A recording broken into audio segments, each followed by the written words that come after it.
right? So if it came outside, right, what happened was through economics, we ain't getting into the details, but through economics, that is what it did was it increased the amount of credit available. Because if you had a steady job, you could borrow money from the bank to buy a car, to buy a piece Right. of property, to buy a Mm-hmm. piece of land. So the Right. economy expanded. So the impact of what he was doing, of what they did, was to increase the money supply. You understand?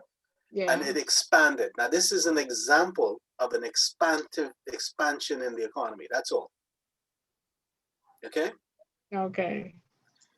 Now, okay, what happened when they finished doing all the expansion? Mr. Kirshner's son dead, then he dead, then this happened and that happened. Everybody, ain't no money was flowing. Things started Right. to tighten up. Okay? That is Mm-hmm. a contraction of the money supply. None of the laws changed, right? Oh, They ain't right. increase the taxes. They ain't do nothing. But somehow, right? That's it. Now I'm just using this as an example. That was in a contraction of the economy. Okay, right? Okay. So you know what an expansion is, and you understand what a contraction of the economy is. The next thing is we have to link that. We have to link those two things to what the central bank does via its monetary policy. Okay. Yeah. Gotcha. So now, Right. more so what you're saying is that they have to react to what's actually happening outside. Not outside. I mean here in the Bahamas. That is a They have part to, of it.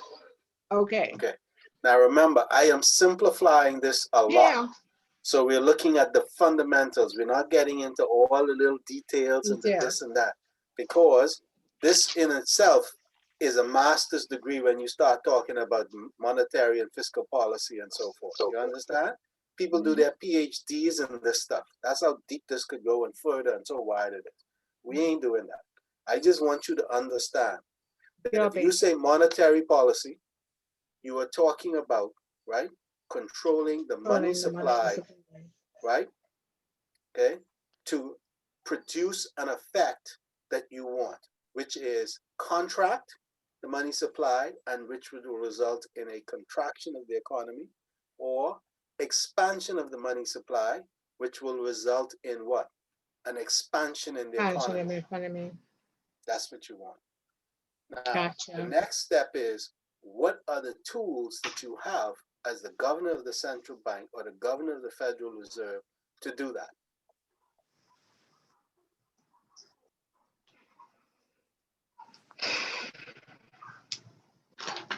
Hello, Ms. Russell, Ms. Fernanda, Ms. Kemp, Ms. Shawnette, and Ms. Outen.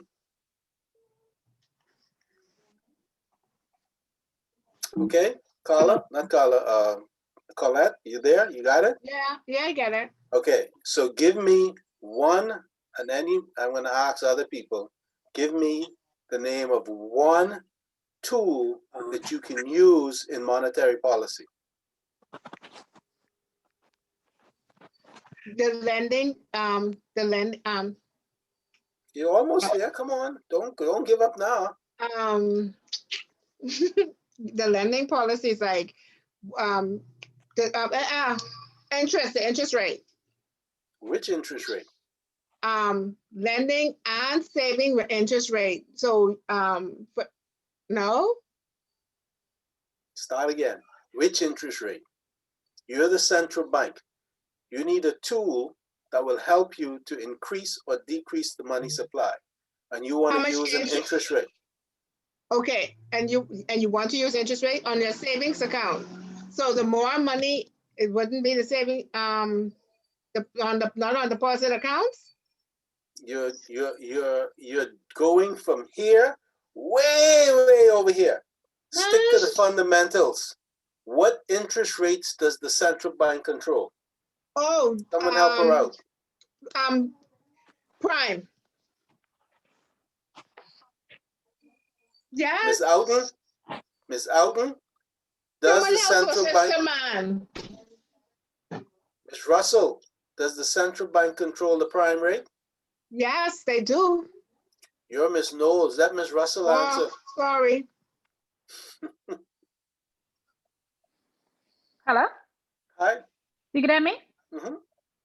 Oh, Yes, I can. I thought the banks don't. I thought the banks do. You're right.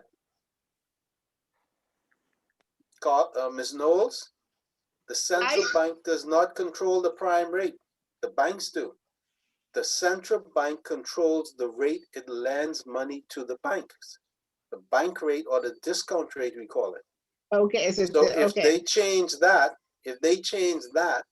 they hope that it will impact the banks such that they will then change their rates in the direction they want them to go. Gotcha. Okay. Okay. So, Ms. Russell, everybody else I should be seeing your video feed. What's Okay, so another that's monetary policy tool, Ms. Russell? We just talked about the discount rate.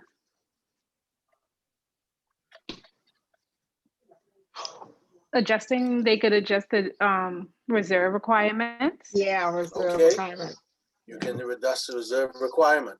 So if they can adjust the reserve requirement, the first thing we always ask ourselves is, what is the definition of reserve requirement? So, Ms. Knowles, what is the definition of reserve requirement? The amount of monies that they have to. Just take your time. Okay. It's not the amount of money, it is the percentage Of the deposit amount that they have to hold with the central bank. So it is the percentage of their total deposits that must be held with the central bank, right? In reserve. Do they earn interest on that money? Yeah, better. Do they earn interest on that money? No. Can you repeat? No, they do not. They do not. Hello, Ms. Cartwright. How are you doing?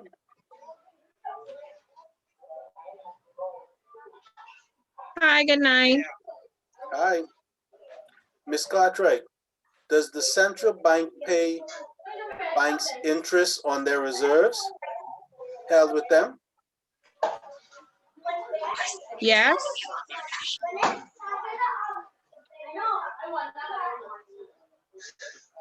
That's for you, Ms. Cartwright. That finger. Say that again. Yes. The central bank pays interest on the reserve requirements held with them? Oh, no. Sorry, no. They do not. So if I vary the rate or the percentage rate, which we call the reserve requirement ratio, whatever we call it, right? If you vary that, it will have an impact, Ms. Knowles, on what the banks can lend. Yeah? The higher the ratio or the higher the percentage that they hold at the central bank, the less money they have to lend. Okay? So if I raise my reserve requirement and the banks have less money to lend, I am doing what? I am decreasing the money supply. If I decrease the money supply, Ms. Knowles, what happens hopefully to the economy? It contracts. And if you've lived in the Bahamas long enough, you have seen this, right? Several times over. Okay? Now, in our unique situation, anytime there's a bunch of money that comes into the Bahamas, either through drugs or through legitimate investments, right? It has the effect of an increase in the money supply. So the economy expands. So what do we just say? Money flowing. So we've talked about two different types of monetary policy tools. Okay? Miss Fernanda. Yeah. Can you give me another monetary policy tool?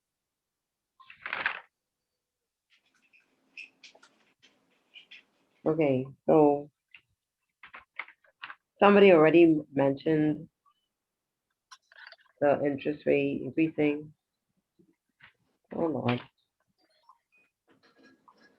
Would it be have anything to do with the APS or no? Mortgage back? No?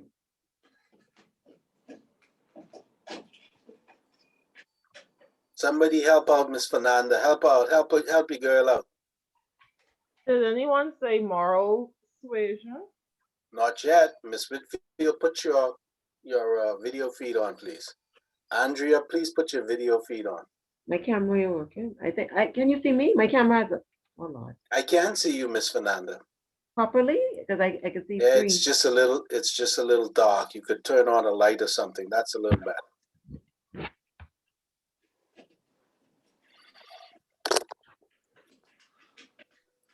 So we have moral suasion, another way to impact the money supply. And that way is where the central bank talks to the heads of the banks to try to get them to agree to restrict credit or to increase credit. And the effect is the same. If you restrict credit, you are going to reduce the money supply and have a contraction in the economy. If you expand credit, you will have an expansion in the economy, of the money supply and in the economy. Okay? So, Ms. Knowles, right?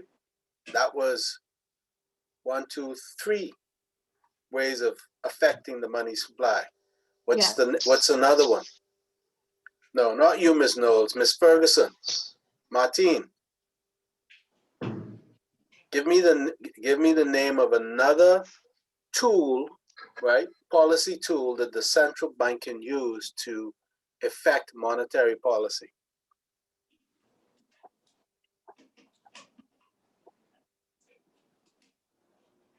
Andrea, that's a beautiful light. I don't see you.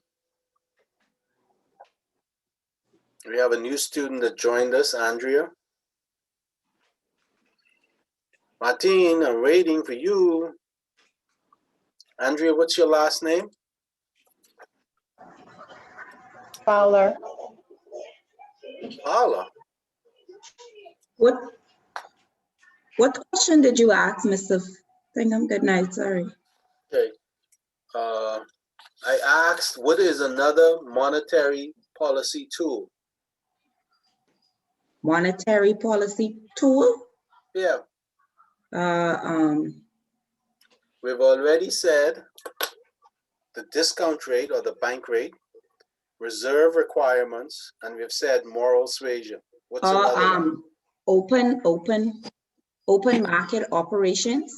That's one. Absolutely correct. Bang on. Okay. Okay, you got that, Ms. Knowles? Ms. Knowles, we going through this. I hope you're paying attention. You with me? Yes, I'm taking those too. Okay, so this is for everybody. So now, right, open market operations. This is when the central bank buys or sells government issued short-term securities. T-bills. Okay.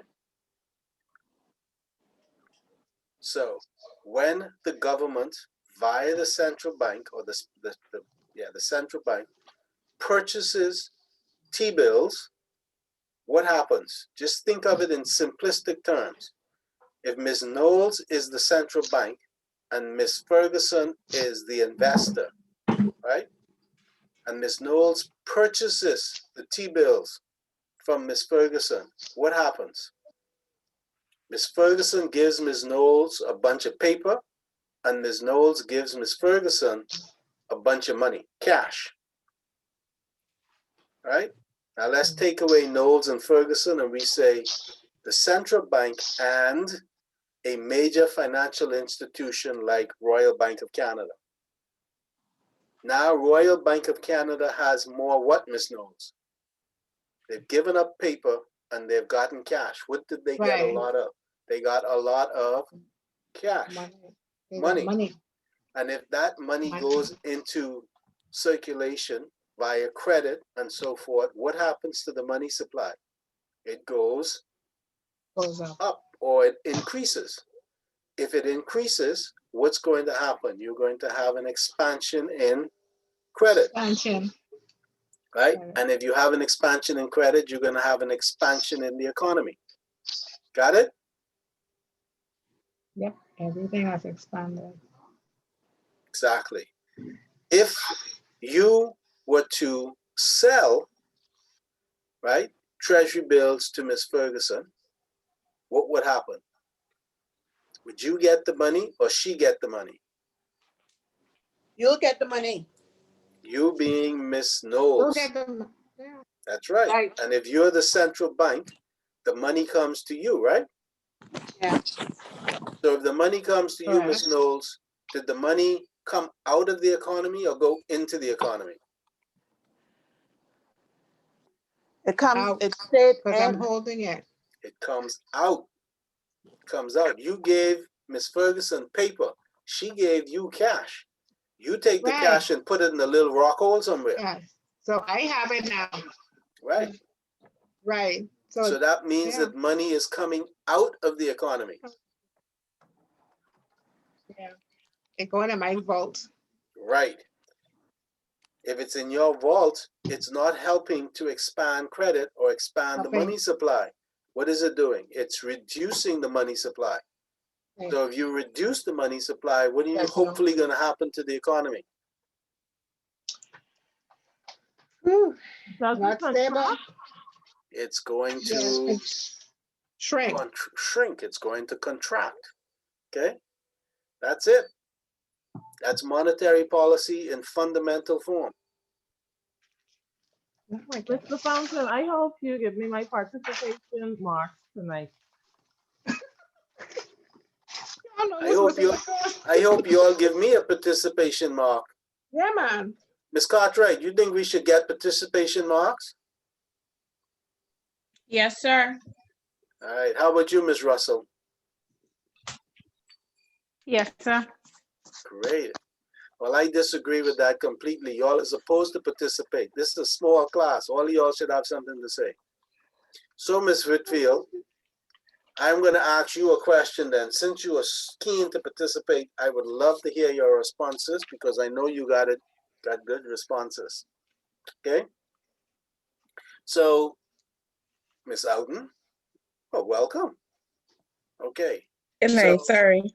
So, Ms. Whitfield, right? The question I have is relatively straightforward, okay? You are the governor of the central bank, okay?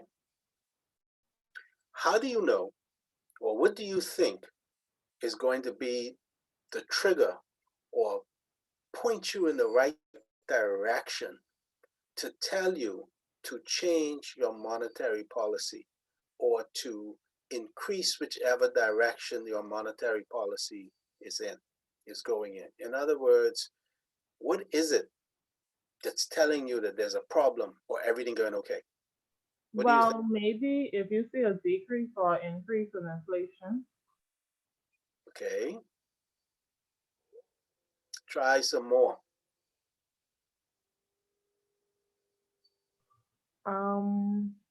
Go. Is it something close to inflation or no? That's a part of it. That's a part of it. Okay. Because one of the objectives of the central bank is to do what? To have stable prices, right? Stability Stable in the economy. prices and stable something with employment. Right. But let's be talking about prices because inflation, what you brought up, is about prices, right? We don't want to see the prices jumping at 50, 60% in a year, right? So we want stable prices. They don't mind if they go up, but we don't want them going up at some phenomenal rate, okay? So how do you think the central bank goes about doing that? How do they know about when to change this or when to do this? It's really simple, right? It's straightforward, okay? And we're just talking about the fundamentals. Okay, some of you all work in banks. Does the bank that you work for send in reports to the Central Bank of the Bahamas? Yes. Ms. Whitfield, where do you work? I work at Fidelity. All right. Okay. Which area of the bank? In the legal department. You're an attorney. No. Okay. Huh? Okay. Legal department, attorney. Okay. So every bank in this country sends in reports, a series of reports to the central bank, right? The one that you are most familiar with is to do with exchange control, right? Correct. Yeah. Right? Because the central bank has delegated its exchange control, some of its exchange control authority to the commercial banks. So you don't need to run to them every 5 minutes to get permission to do something.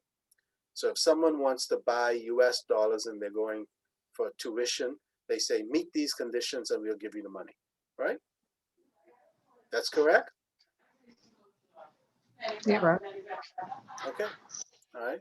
So the central bank gets these reports, right? One of the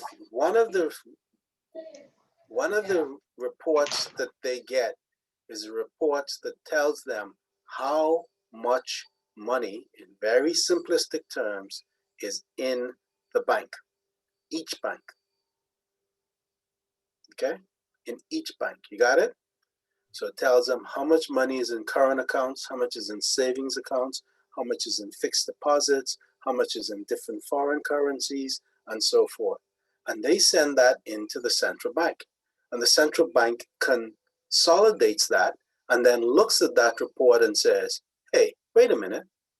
On the 1st of December, the money supply, based on our definition of the money supply, right, was $200 million. That's not even close, but I'll just throw that out there. Okay. And at the end, and at the 15th of January, it's gone down to $150 million. The economy is going to shrink. But we say, okay, it's only two weeks. And they look at some more reports and they see where the central bank sees where the money supply continues to shrink. So, Ms. Whitfield, you're the governor of the central bank. You're seeing that the money supply is continuing to shrink, right? Because of the reports that the commercial banks are sending into you. Yeah, that's where the money kept, right? Any licensee is going to send these reports in. So what do? I've given the answer Well, I away. guess I'll increase the money supply, um, Okay, which that's would cause an expansion. okay. That's reasonable. That's a reasonable answer, and that's a good answer. Okay. Now I started this by saying, how do you know when to do it? And my point here is the central bank collects information about the economy, and it collects information about the money supply because the central bank is responsible, or the regulatory authority, for all the licensee banks in the country. You understand? So they know how big the money supply is. They know how much money is in circulation, right? Actual cash money. They know how much money is in demand accounts, which are basically checking accounts, how much money is in fixed term deposits, how much money is in savings account, and how much money is in different foreign currencies held on that bank's balance sheet. You think Scotiabank knows how much fixed deposits Royal Bank have? Does Bank of the Bahamas know how much money is held in current accounts at Commonwealth Bank? Mm-mm. But the central bank does. Okay. And the definition of the money supply, okay, is something that we will talk about, but basically it says the money in circulation plus the money in savings accounts or demand, the money in circulation and the money in demand deposits, which is basically checking accounts. Okay? And I think it's every week, I may be wrong, but the central bank sends out a sheet to the commercial banks or to all of their licensees, telling them the condition, the state of the money supply. Okay. Now I have a copy of one of those sheets. I could send it. I've tried to get a really good copy, but it ain't happening. I got to talk to the central bank about that. Maybe they can send me one.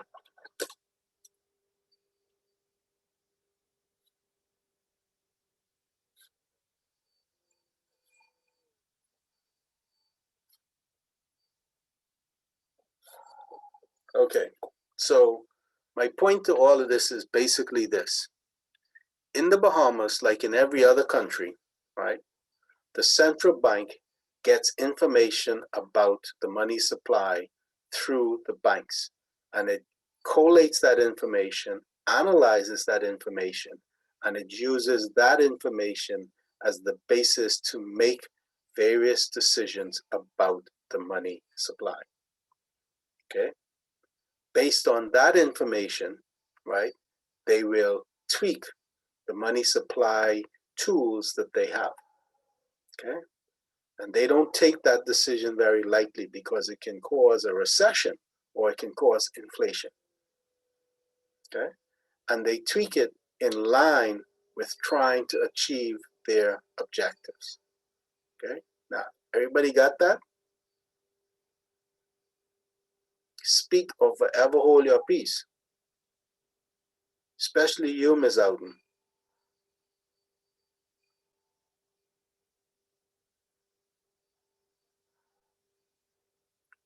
Ms. Ferguson, Ms. Fernanda?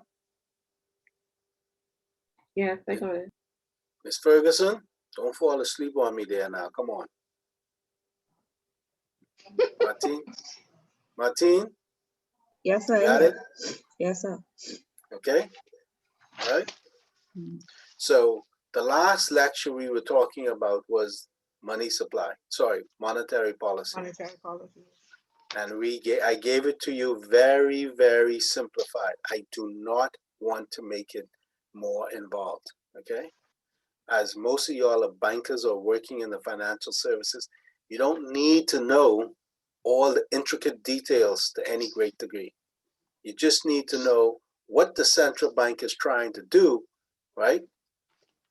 When they are taking certain actions. Okay?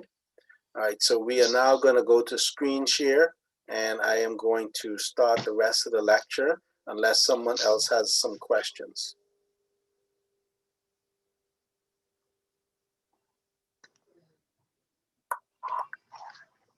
Okay, thank you so much.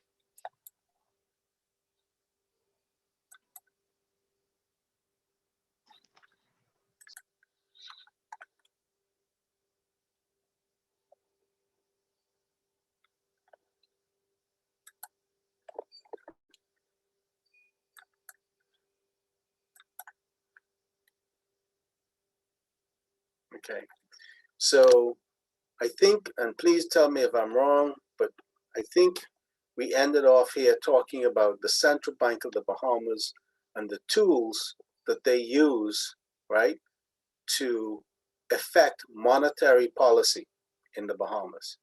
And what we said is they use the same general tools that the Federal Reserve uses in the United States, right?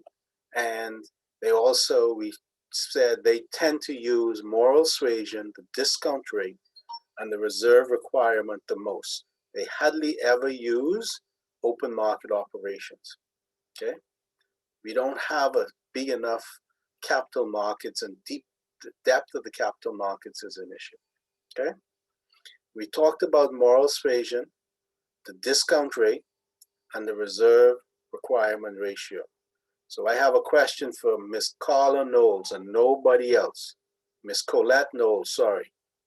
Ms. Knowles, right? What do we mean when we say reserve requirement ratio? Okay.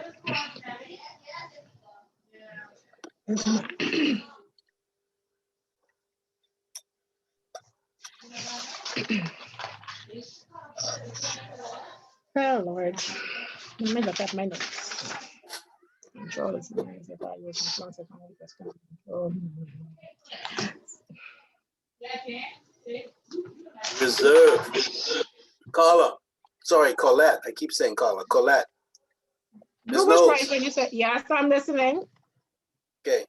Look at what it says. Reserve. Right? What does that refer to if you're talking about the central bank? That's the money that they hold in the bank, the percentage of the funds that the bank put in, that's taken out of circulation. That's a good way to put it. Okay. The raw. Reserve requirement. So it's a requirement, right? Yeah. Yes, a percentage, yes, a percentage that they require each bank, but each institution to have. On and Be it's held across at the bank for, it's just held there in case. yeah, for all banks. Okay. And that ratio is usually a percentage The of funds, the total deposits on the bank's books. deposits, Okay. The So bank's on the books, deposits up, yeah. so if a bank has 100 million in deposits and the ratio reserve requirement is 10%, 10% of 100 million should be held at the central bank, right? Correct. Okay, you got it. There you go. That's it. Yeah. Okay. Now, Oh, Mr. Fountain, yes, sorry, I have a question. go ahead. What is that procedure like? Okay, in the event, let's say the bank's deposit as at, let's say on a Friday, the 1st of January, is $10 million. They take 10% of that to hold as a reserve requirement, right? But of course, balances change. So how is that done? Like, That's true. Okay, that's a very good question, right? And I'm going to get some help. I'm going to ask Ms. Cartwright to help me. Ms. Cartwright, right?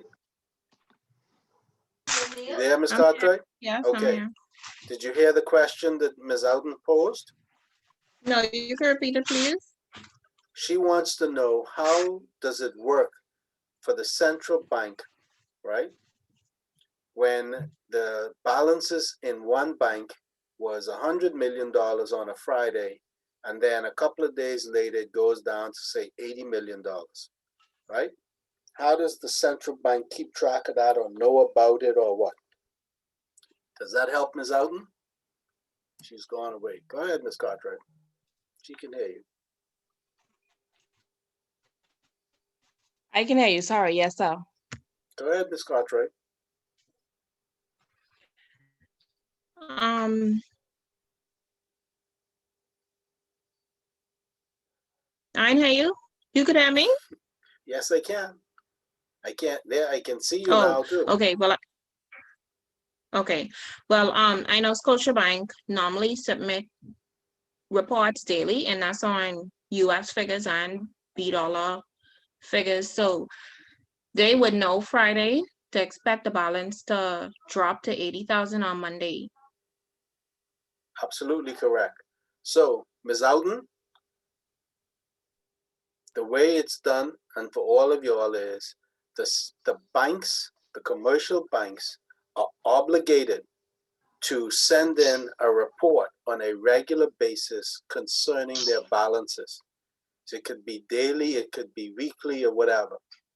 Based on those reports, the central bank expects to see an increase or a decrease in their reserve requirements. Okay? So the bank would have to send money into the central bank or take money out if they chose. Most banks in the Bahamas will just leave a certain amount there that they kind of average it out. so they're not going in and out all the time. Okay, but based And on the report, right, the central bank expects them to meet their requirements, whatever it is. Ms. Cartwright, you were saying something? oh, I was going to say that we have limits as well with the central bank, so you can't allow your account to go under a certain amount. Exactly. So, Ms. Alden, you understand? Yes, sir. Okay, But and if that it's, is but to, excuse me, the other way is you don't get penalized if you're over, but you will be if you're under, is what you're saying. that's correct, Okay. right? If you're over, right, you're working against yourself. If you're under, you're leveraging. You're using leverage, and the central bank don't want to see that. Okay? But basically, you are reporting everything that the central bank asks you for, you're reporting it to them. And they look at that information, right, with a magnifying glass. Yeah? And their computer systems, when you send it in electronically, it goes straight into their tabulation systems and whatever, and it computes whatever ratios they want going forward. Okay, and that's how they do it. If you do meet, if your balances have gone up and you're supposed to have 10 million in there and you've only got 8 million, they let you know really quickly. Okay, and they don't call the head of the department, right? They call the chief financial officer if they have one, or somebody in the managing director's office. And usually it's not a call, it's an email. Okay, Ms. Alden, does that help? Anybody else? Yes, sir, Okay. that does. Okay. Now, with any central bank tool, there is a limitation, right?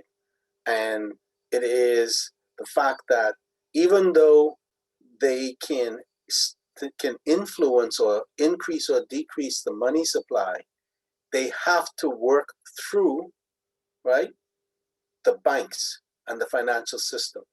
And it doesn't happen overnight or quickly, it takes time. On top of that, in the Bahamas, because we have such an open economy, open in the sense that we import so much stuff, right? Right? It is extremely difficult for the central bank to stimulate the economy. So their effect is limited. Okay. Now, what do we mean by openness? It's not just the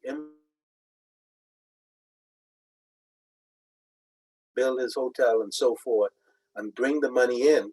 The central bank expected that to come in. But we want that because we want to develop the economy, the country, don't we? So they agreed to that. And so he brought money in.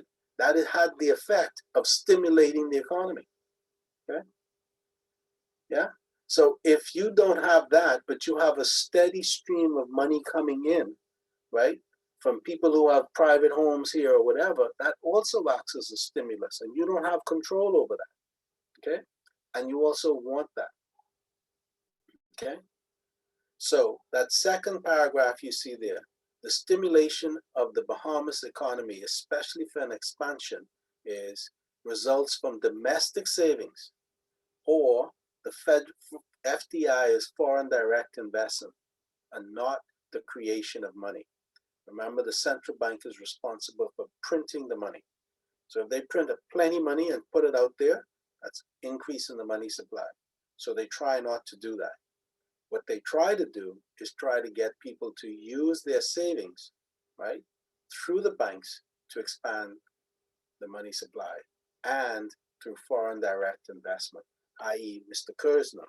And if you all were here when the drug money was flowing, when the drug money was coming into the economy. Okay? Okay. So this is a good diagram, right?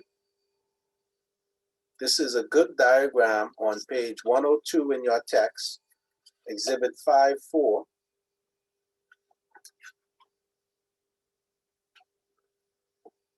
Okay, to show you how, okay, a stimulative monetary policy and a restrictive monetary policy will work using, right, different tools. But this one is using the policy on open market operations. Now, we did this in the last class, so I'm not going to go through this because I got to get going. But this is a really good diagram to help you understand how the stimulus works through the economy when you increase the money supply. Okay?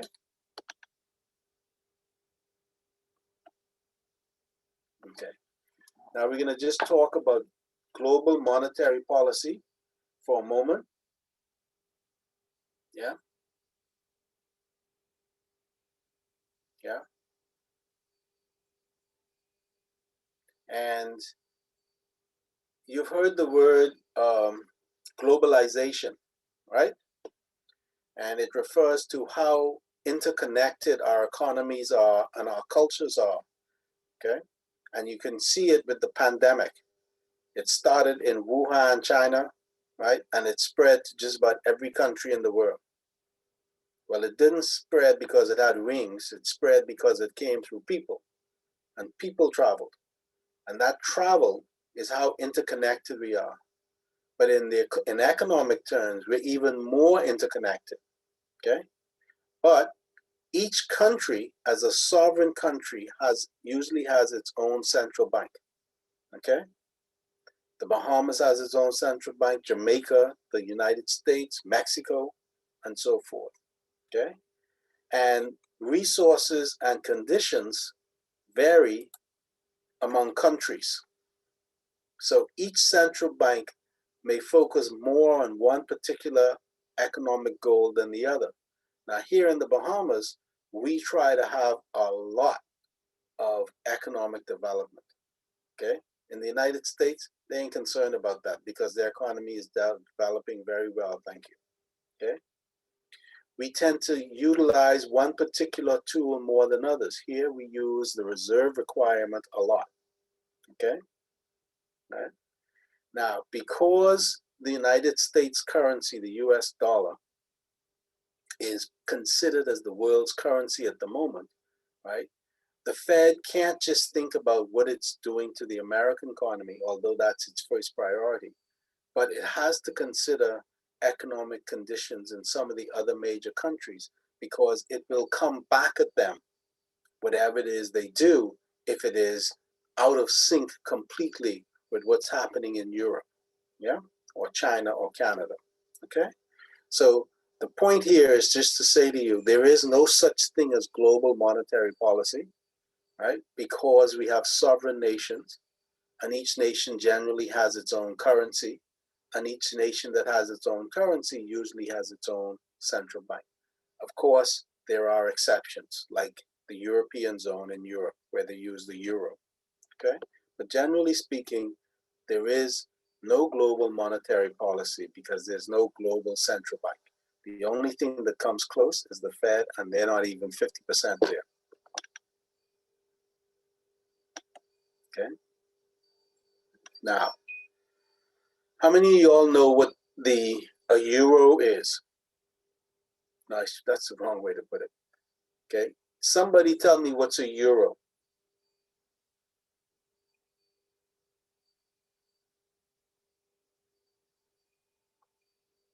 Anybody? That's a type of currency used mostly in Europe. It's a currency, and it's used in Europe, okay? It's used in countries that are part of what we call the Eurozone. These are countries that have adopted the euro as its currency. So let me give you an example, okay? France uses the euro. Spain uses the euro. Greece uses the euro. Germany uses the euro. Those are 4 different distinct countries, okay? They have adopted the euro as their currency. They used to have their own, they don't anymore. The UK does not use the euro. This is United Kingdom or England. Switzerland does not use the euro, okay? Russia does not use the euro. Okay, only specific countries that have accepted the euro as their currency use it. There's more than just those four that I called, but that's just to give you an idea. Okay, because they're using the same single currency, right? It means that they are subject to the same monetary policy. Why is that, Ms. Knowles? Because, this is specifically for Ms. Knowles, because monetary policy is about control of the money Controlling. supply. What was that? Yeah, it's about the policy. Yeah, it controls the supply and The money supply. Mhm. It controlled it. The objective is control over the money supply. Well, you can't have the money supply of these countries with the same currency, right, being different, right? It's all in one basket. So the money supply for Germany, France, Greece, Spain, right, is all under the control of the European Central Bank. Okay? However, okay, in different countries, they have their own institutions that will modify some of those things, right, because of the individual circumstances of each country. However, that is a very limited amount. Basically, right, the European Central Bank, okay, is the entity that is responsible for monetary policy in the Eurozone countries. These are countries that have adopted the euro as their currency. Okay. However, this does present some problems. Okay. And in this slide, I talk about Greece. And some of you all may remember they had riots in Greece because they had to put in a very severe, restrictive monetary policy in Greece because of some serious economic fallout from the Great Recession. Okay? They had riots. They had people who were living off fixed income down to where the inflation rate had increased to where they couldn't even buy bread sometimes. So it was pretty dire. And the European Central Bank, right, tried to assist, right, by basically injecting money, euros, into the system. But what the Greeks did was they took the money and then they started using it in other countries where they could do things. So the example what I'm trying to get across here is that when you adopt the currency of when different countries have the same currency, monetary policy becomes a little more complicated because it cannot deal with the unique circumstances in that country. Okay? That is a problem. Right?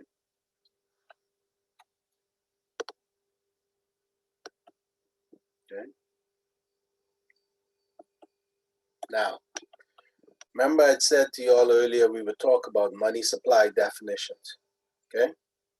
There is an axiom in business law, business studies that says you can't manage what you cannot measure.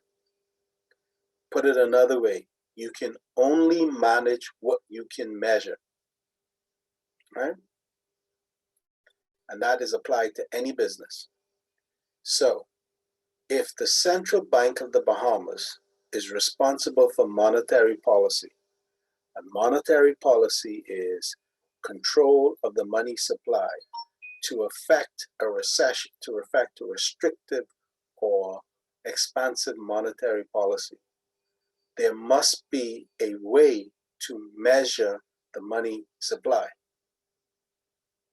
The first thing you need, if you're going to do that, is you need a definition of what is the money supply. Then you can measure it. Okay? Everybody got that? Okay? So if I wanted to get the definition,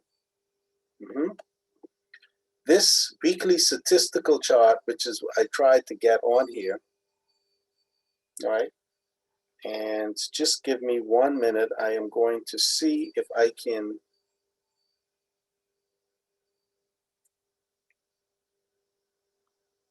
Okay, now I'm going to do it another way.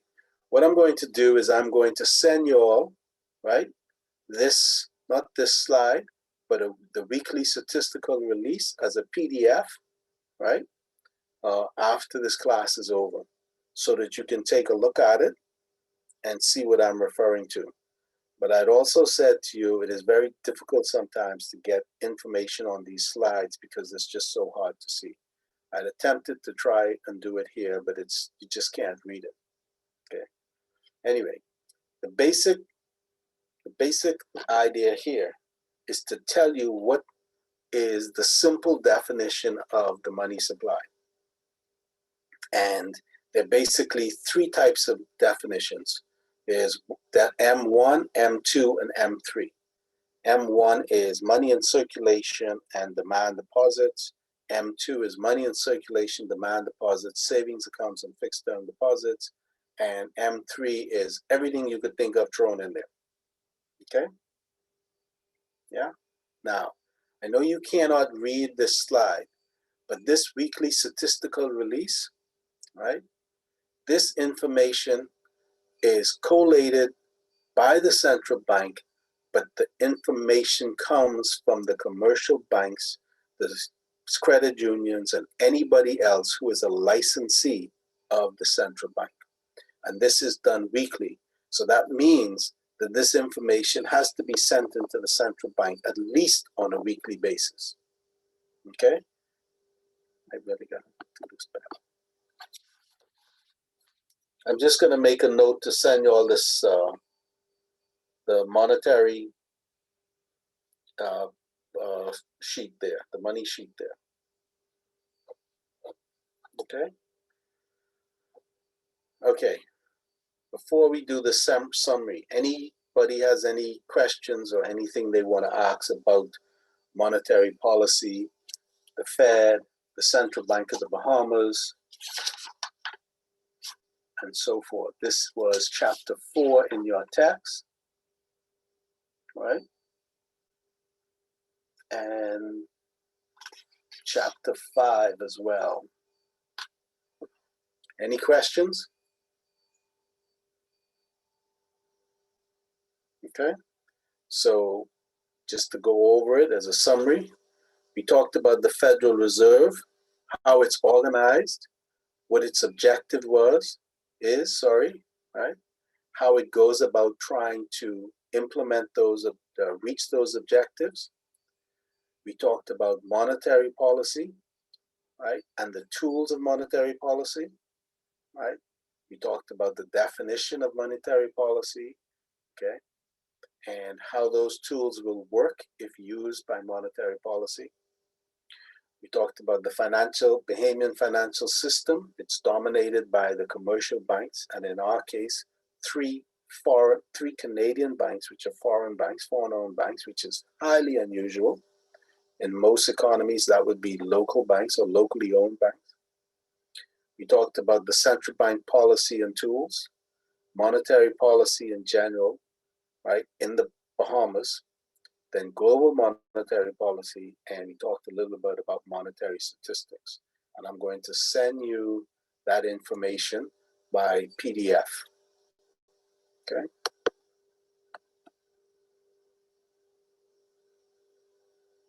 Okay. Now, for our next class, right, if you want to be ahead of the game, you should be reading chapters 6, 7, 8, and 9. Do not do chapter 8. And in chapter 10, you're only doing pages 228 to 246, money market, bond markets, and equity markets. Now, chapter 6, 7, and 8, right, is money market. 6, 7, the bond markets. 8, bond valuations we're not going to do. 9, mortgage markets, right? And chapter 10, we're going to be talking about stock markets and investor monitoring, okay? But only a limited number of pages, okay? And we're only interested in the basics about stock offerings and stock markets. We will not be doing stock valuations, which is chapter 11. That's finance, and it's a little bit too much for this course, for this class. Okay, everybody got it? I need an amen. Hallelujah. Yes. Amen, hallelujah. Amen.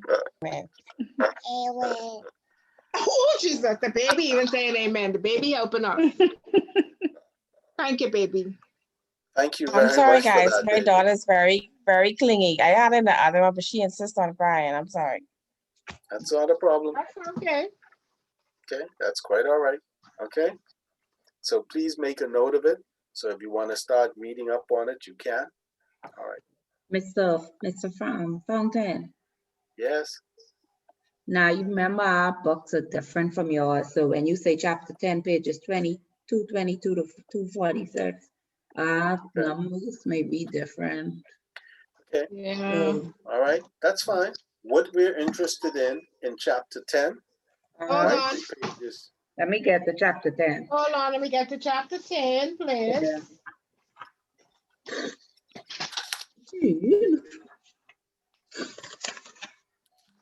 Which chapter is it? Okay, chapter 10. Here we go. Okay. We're interested in private equity, public equity, initial public offerings, Hold on, private Hold on. equity.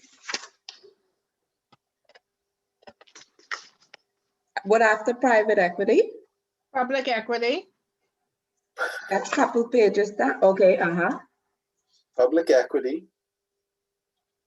I'm looking at the table of contents. The initial public offering, Okay, hold on. Okay. stock offerings and repurchases, Hold on.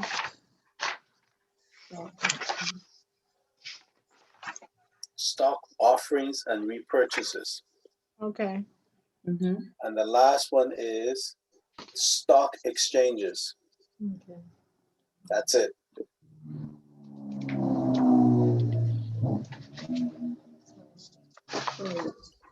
And chapter 11 is out. You do not do chapter 11. And you Okay. do not do chapter 9. chapter 8. Chapter 8, sorry. I Chapter said 8 9, is 8. out. Chapter 8 is out.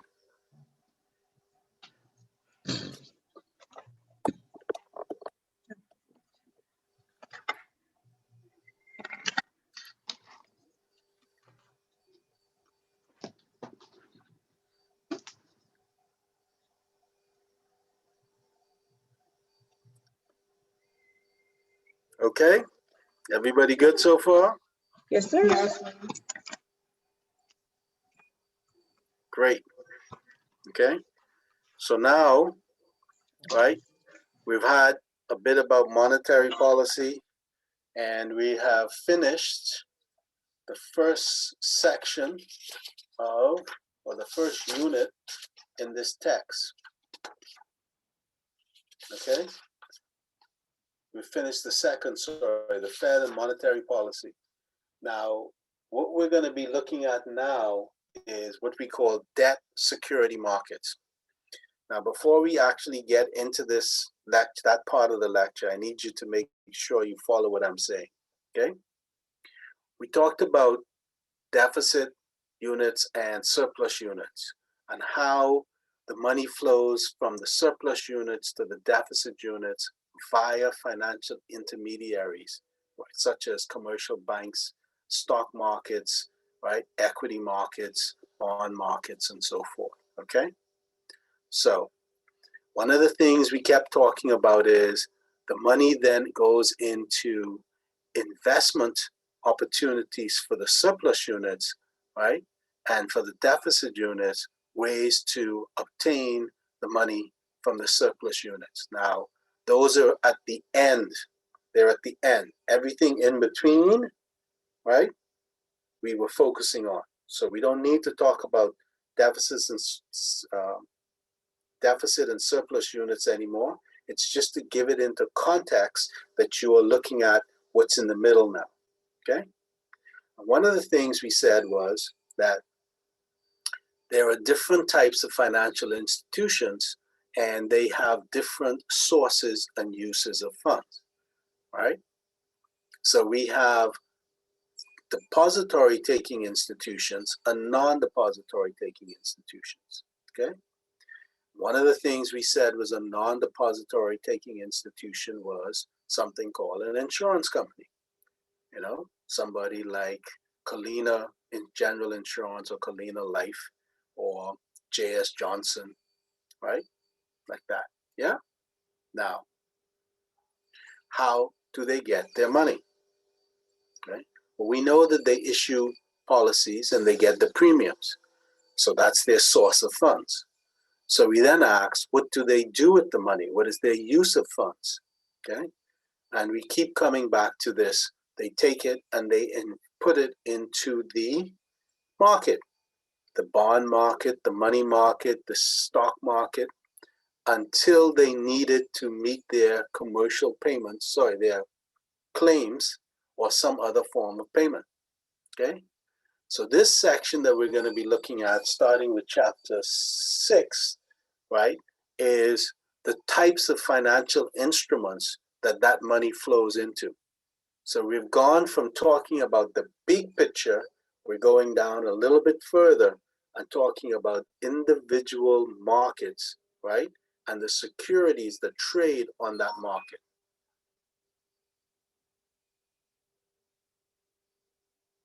It's important that you at least give me not an amen this time, because the baby wouldn't want to say it twice, but a nod of your head to say you appreciate what it is that I'm saying. That's what we're going to be talking about in chapter 6, money markets.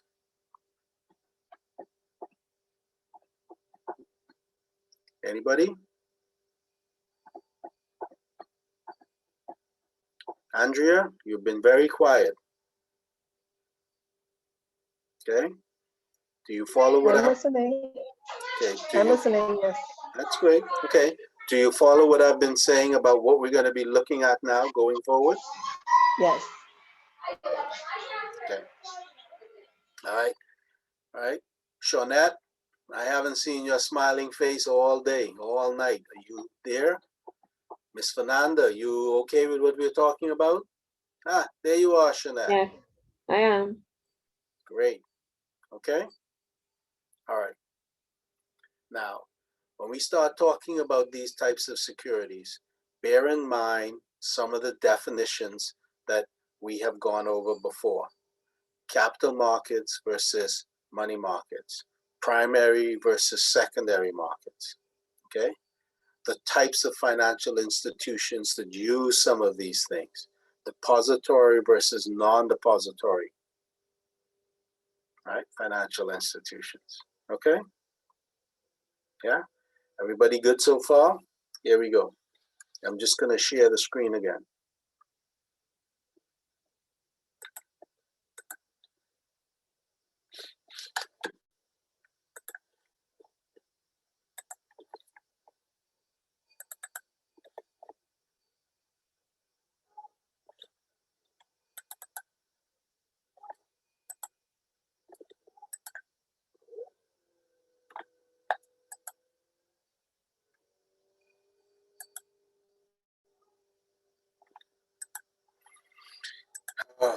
Okay.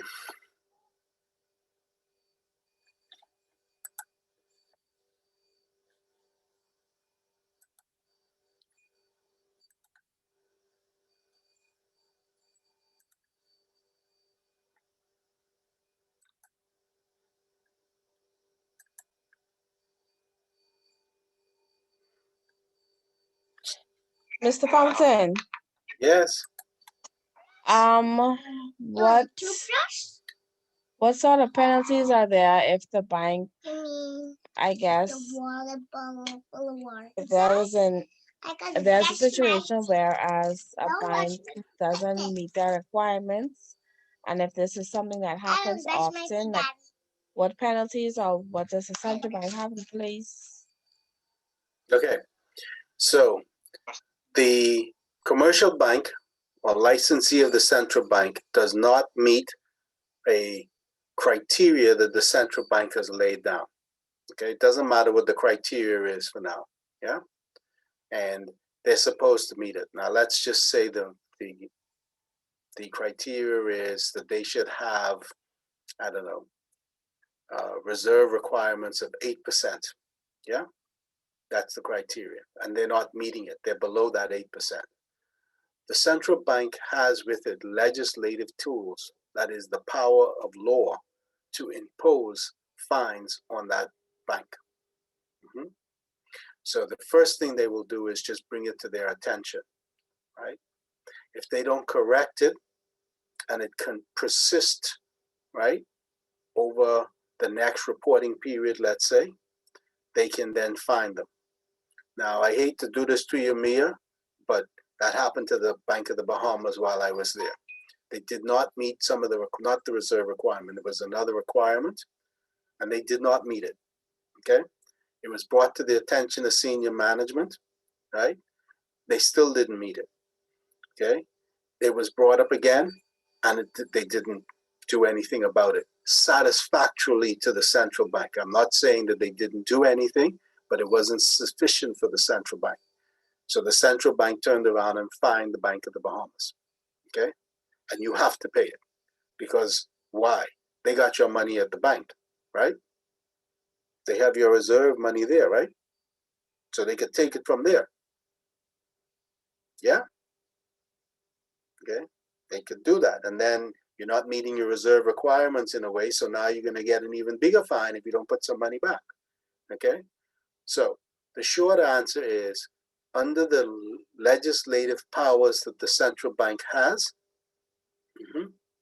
they can fine the licensee that is non-compliant. They can then escalate that to where they can take away your license. Yeah, that's the last thing. And if they do that, you cannot operate. They can also put in receivers. They can take over your bank, right? They can hire Mr. Fountain as the receiver and put me in charge of running the bank, or you, okay? So they have a lot of power, okay? You do not want to piss off the central bank if you are a banker and you are in charge of a bank. Now, you may have your disagreements, right? You may have different points of view, and you have to be able to talk and express them and try to get them sorted out. But once they say, no, you got to do this, you either comply or you will have some consequences. And those consequences can be quite severe. Yeah? Most central banks don't want to get to that point, but they will do it as and when necessary. Mr. Fountain, Yes, what type of consequences? they'll fine you some serious money. I ain't talking no $10,000. They'll fine you, you know, $15,000, $20,000 a day until you correct the problem. Wow, that's a lot. Mhm. So, Mr. Fountain, in that case, right? Okay. I'm just curious. This is just That's fine. curiosity, I guess.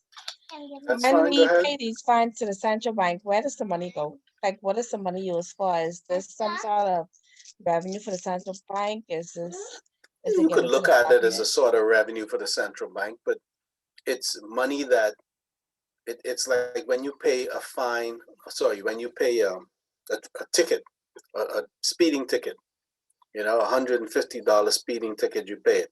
It just goes into the treasury, the general treasury. So it goes into the central bank, and the central bank may pass it to the treasury, or it may be held in the central bank's account. Okay? It's not in their interest to fine you. If the central bank fines a commercial bank, they're not listening to the central bank, right? That's a problem. You would agree? Shawnette, would you agree with that? Think of it like this. The policeman see you on the road driving with your phone to your ear talking. They pull you on the side of the road, right? And they say, you know, you really shouldn't be doing that. That's against the law. We could fine you and so forth. We can give you a break this time, right? You drive down the road, 15 minutes later, you come back, you're doing the same thing, and the policeman see you again. He pull you on the side of the road and he says, I thought I tell you about this, don't do it. And you say, you know, well, it was an emergency and so forth. The next day he see you doing it again. And he says, to hell with this. You ain't listening to what I'm telling you. You're not changing what I've asked you to change, right? I'm gonna fine you $500, okay? Now you could go to court and argue about it, but you ain't gonna win, okay? Mia, Shawnette, you got it? Right? Yes, understood. They do not want to do that, okay? Yeah, they do not want to do that. A bank license in the Bahamas is a license to make money. You can make a lot of money, but you got to run the bank reasonably well. Yeah? There is no bank in the Bahamas today that's losing money. They're all making a bunch of money. Okay? It ain't easy money to make, but it's pretty simple. So, Mr. Fountain, you just told me to ask for a raise. I did. Go ask for a raise then. Okay. I hope you get it. You could use my name if that'll help too. Okay. Any other questions? Any other issues? Any concerns? Anything? Okay. All right. Now, I jumped ahead of myself. I thought we were going to be doing chapter 6 now, right? We're going to be doing something that's a little more unique to the Bahamas. We're going to be talking about the Bahamian economy a little bit more, in particular the financial sector, because I try to make the course a little bit more tailored to us as bankers in the Bahamas as opposed to just anywhere, okay? So hold that thought about bond markets and so forth. Just tell him, say Mr. Fountain had a senior moment and he didn't remember what I was supposed to give you all, and I gave you the wrong thing. So this senior moment has passed. We're on the right thing now. Everybody good? Oh, and Angelique, I got your message. Okay.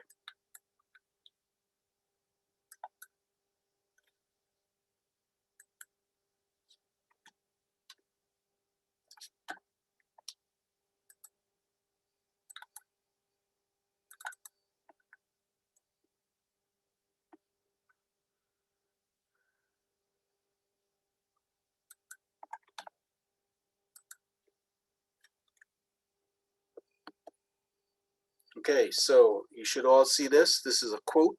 You know, I love my quotes. Okay. And this was one of my favorite ones by my favorite comedian who's dead now, Mr. Richard Pryor, the greatest comedian the world has ever seen, in my opinion. I was kicked out of school because of my attitude. I was not assimilating, so I went to work, taking any jobs I could get. Okay. Now what's important in there was I was not assimilating. Okay. Because that's what school does. Okay. If you come in with a particular attitude and you don't assimilate, it is very hard for you to get ahead in school. Not impossible, and it doesn't mean that school is a terrible place. It means that you could do things for yourself in a different manner. And a lot of people find that that works for them. Here in the Bahamas, unfortunately, we don't have the broad economy to allow that.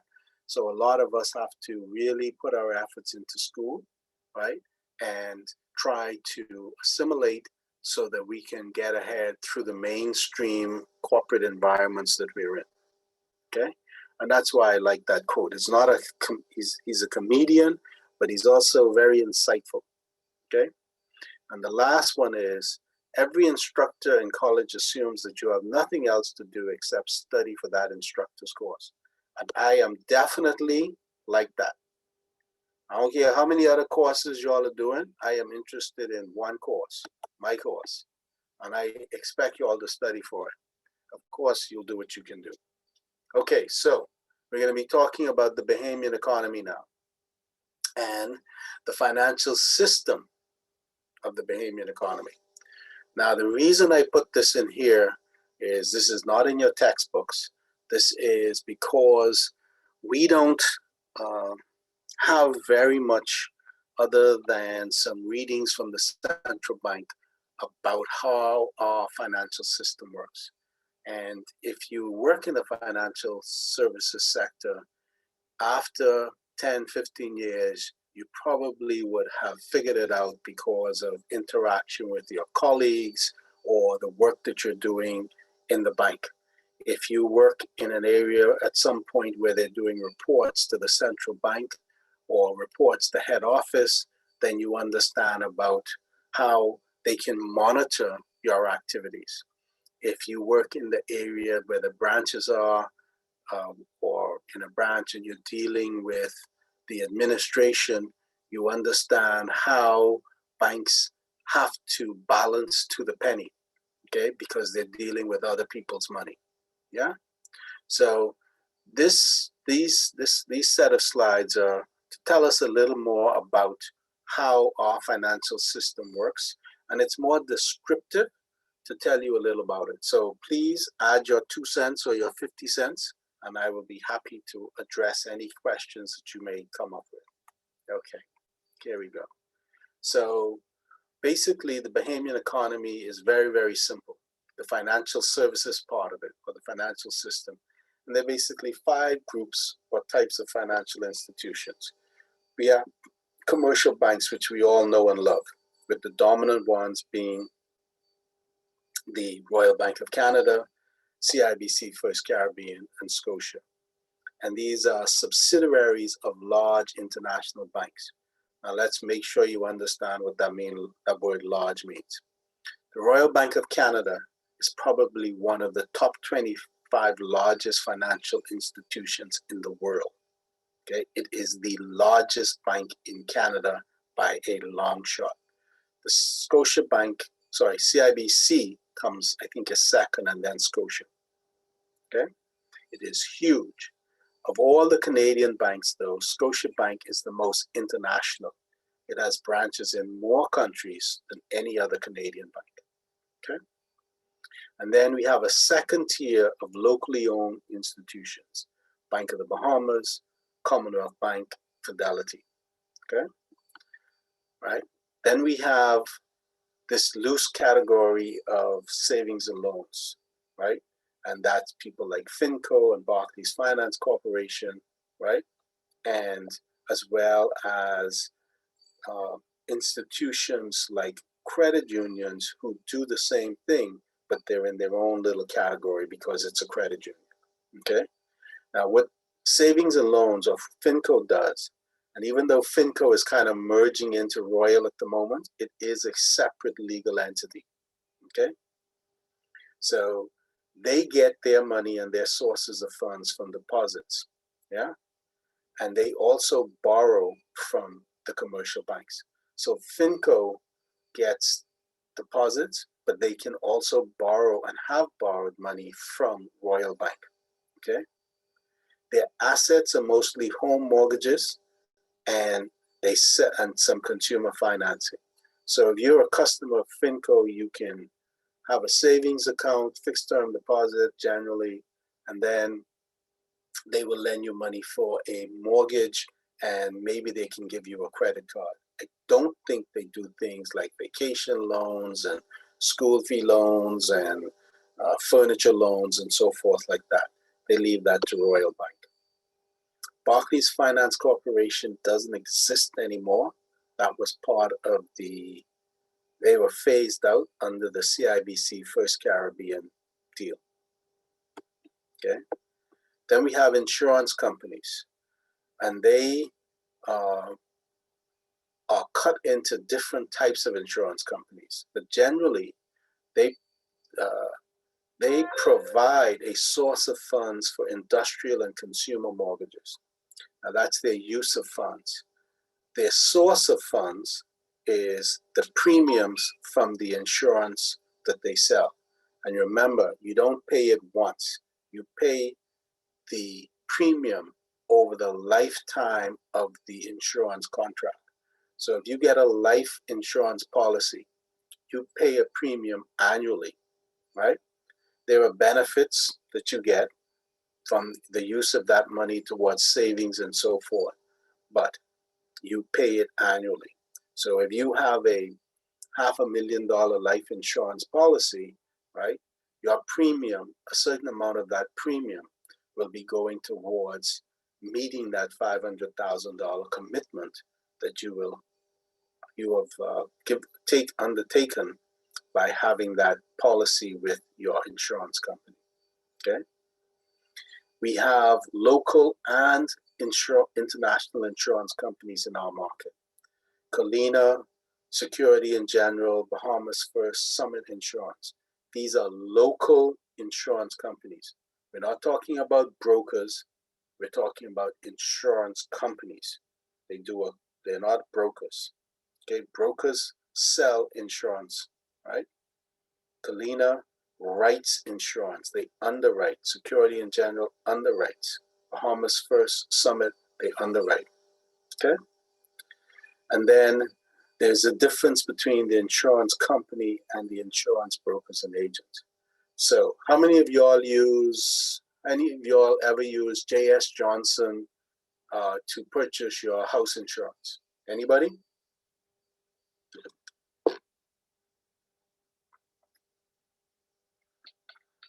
Anybody uses J.S. Johnson? Anybody purchases house insurance? Carla, Ms. Knowles? No, I don't use that. They're having upcoming training. You don't? Okay. March 20th, May 15th. All right. How about life insurance? Anybody uses, not life insurance is a bad example. No, we have to use a mortgage. How many of y'all purchase car insurance? That's a good one. Okay. When you purchase your car insurance, right? Who do you talk to? Who is the person? Who's the agent that you're talking to? Give me an example using your own car insurance. You talk to the customer service rep.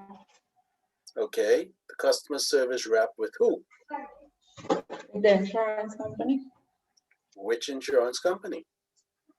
For me, all of mine is with J.S. Johnson. J.S. Johnson. So Mine is Star Insurance, but they underwrite for RSA. okay, J.S. Johnson underwrites for who?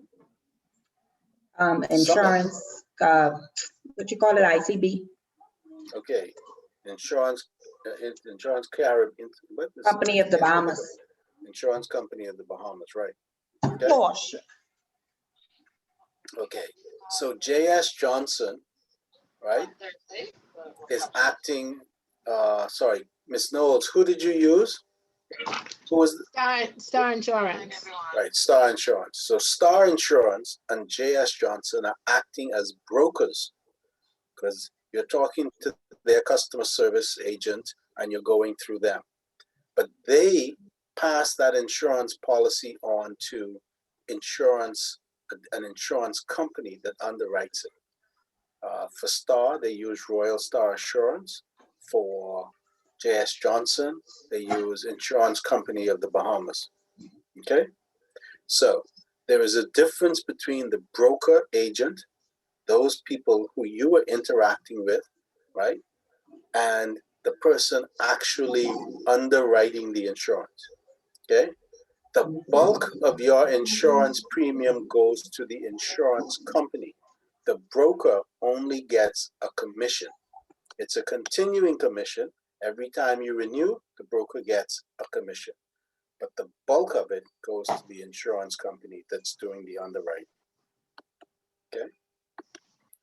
The next category of financial services company, we have capital market financial service funds.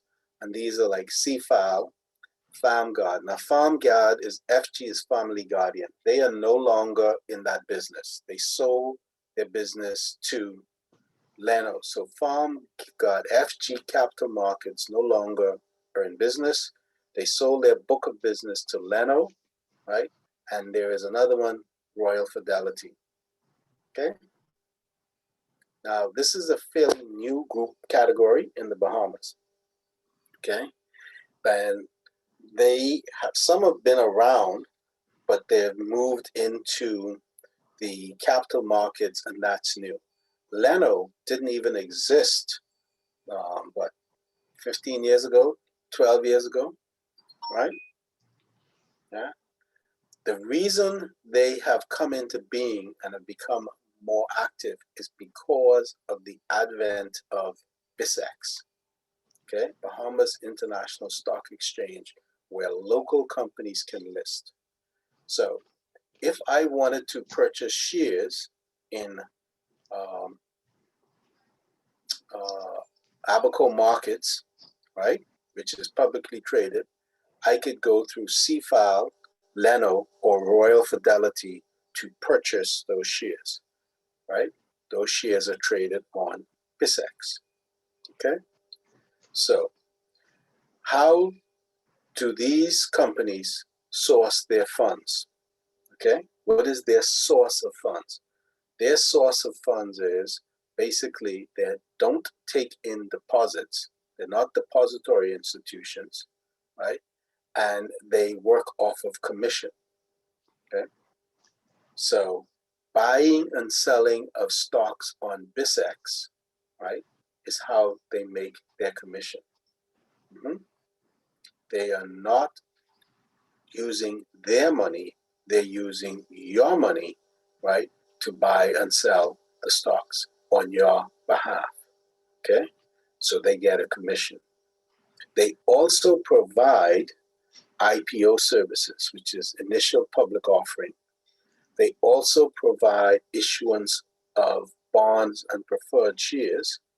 If you look at the BISEX listing on its website or in the newspaper, you will see where they are bonds and preferred shares that are outstanding there. And they also do mutual funds and they offer advisory services, okay? But this is usually a very clear indication of OPM. They are using your money and they provide value, right, by getting you in the position, by executing your instructions to buy or sell the securities in your portfolio, right? And they solicit your funds when they do IPOs, bonds, and preferred shares. And they also solicit your funds when they're doing mutual funds. And then they provide advisory services to large corporates like, say, a Kelly's or a J.S. Johnson or to a CFA. Okay?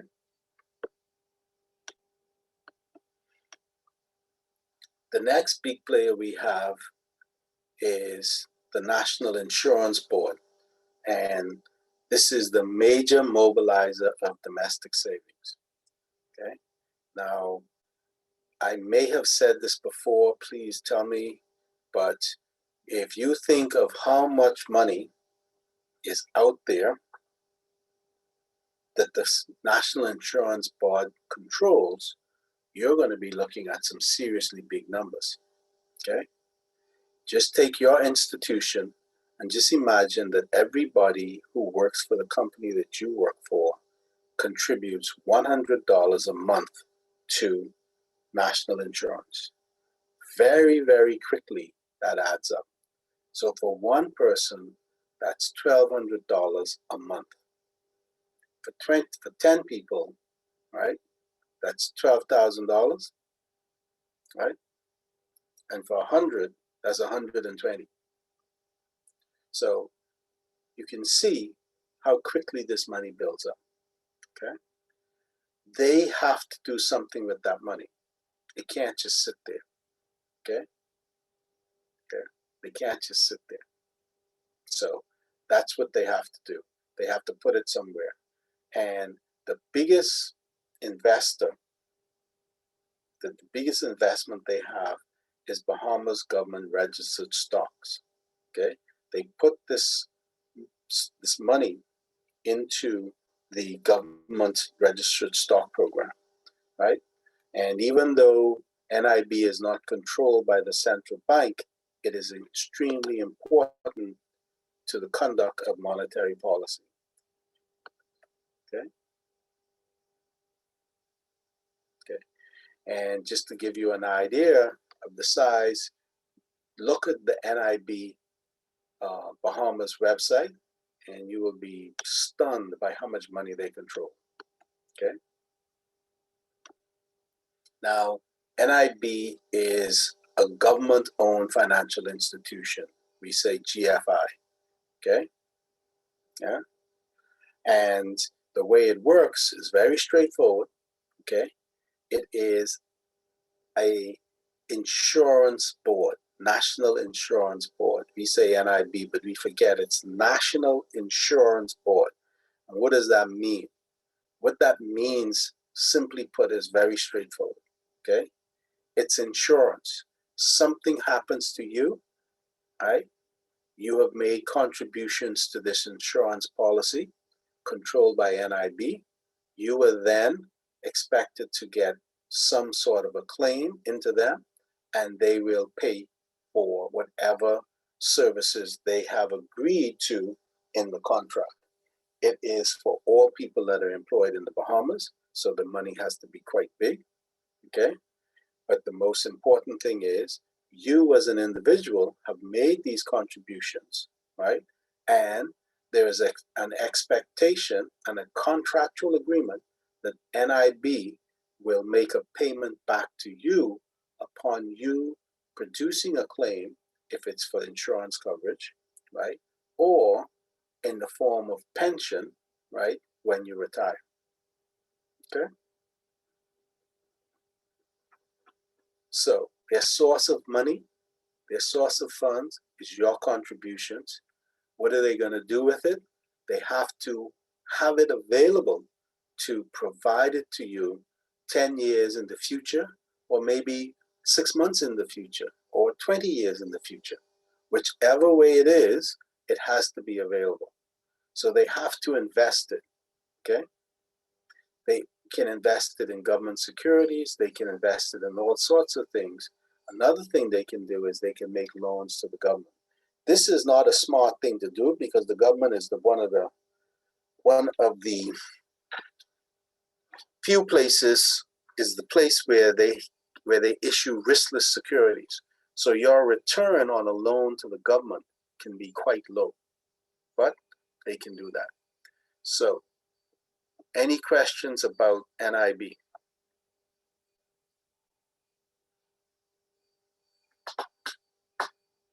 Ask. Don't be You bashful said now. that they had to have a percentage. Is it the same as is the banking that they have to No, have? it's not a reserve percentage. Okay. So Okay, it's so not a we're not percentage. talking about a reserve requirement here. What happens is when you get paid, right? Your employer deducts a certain percentage out of your salary and sends it to NIB. So far, so good, Ms. Knowles? Isn't that correct? Ms. Knowles, you just work? Yeah. They take your money. They take money out your paycheck and send it to NIB. Yes, sir. A lot. Okay. Thank you very much. Right. Then what's the next thing that happens? The employer sends a contribution out of their Yeah. pocket along with yours to NIB. Correct. Okay. So what does NIB promise to do for you? If you make your contributions, which you have to because it's the law, right? Mm-hmm. By law, they're committed to provide you with, maternity coverage, death coverage, workers' disability, right? And the big one, a pension. They give you medical as well as life, as well as funeral benefits and all kinds of things. But the big one is pension. and they give you a percentage of your earnings after you retire. Some people get, $2,000-$3,000 a month, but they making big money. Yeah. Mm-hmm. Okay. But no, my question is, does NIB have to have a percentage of available cash to them? Do you think that's a good idea?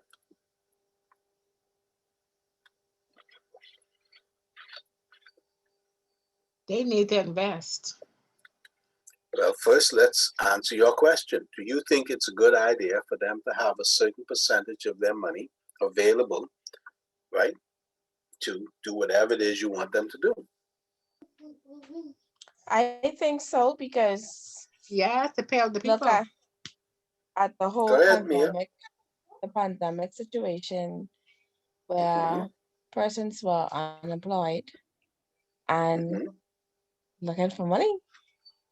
Well, let's go back to the first rule. If you make contributions to NIB, can you claim unemployment benefits? Yes, you can. Yes. Okay, that's the contract, right? Correct. Okay, so they're fulfilling their part of the contract. People ain't looking for money. They're fulfilling their part of the contract. That was the contractual arrangement. I make contributions as an employed person. You take it right out of my paycheck. My employer sends you some money, and if I am unemployed, right, I can claim for my unemployment benefits, whatever they are and for however long they last. So, That's how Mr. it works. Fountain, help me to Go ahead. understand this, right? Because I know we've heard so many issues about employees making contributions, but the employers not making contributions, and there's always an issue when it's time for the employee to claim, right? Mhm. Isn't there something that if it is in place, if it should be enforced, or if it's not in place, should it be implemented to the point where if we know that this particular company has employees and that their employees are making and the employees are not, shouldn't that Mhm. be something that should be done and not wait in the event that someone has to claim for the company to pay?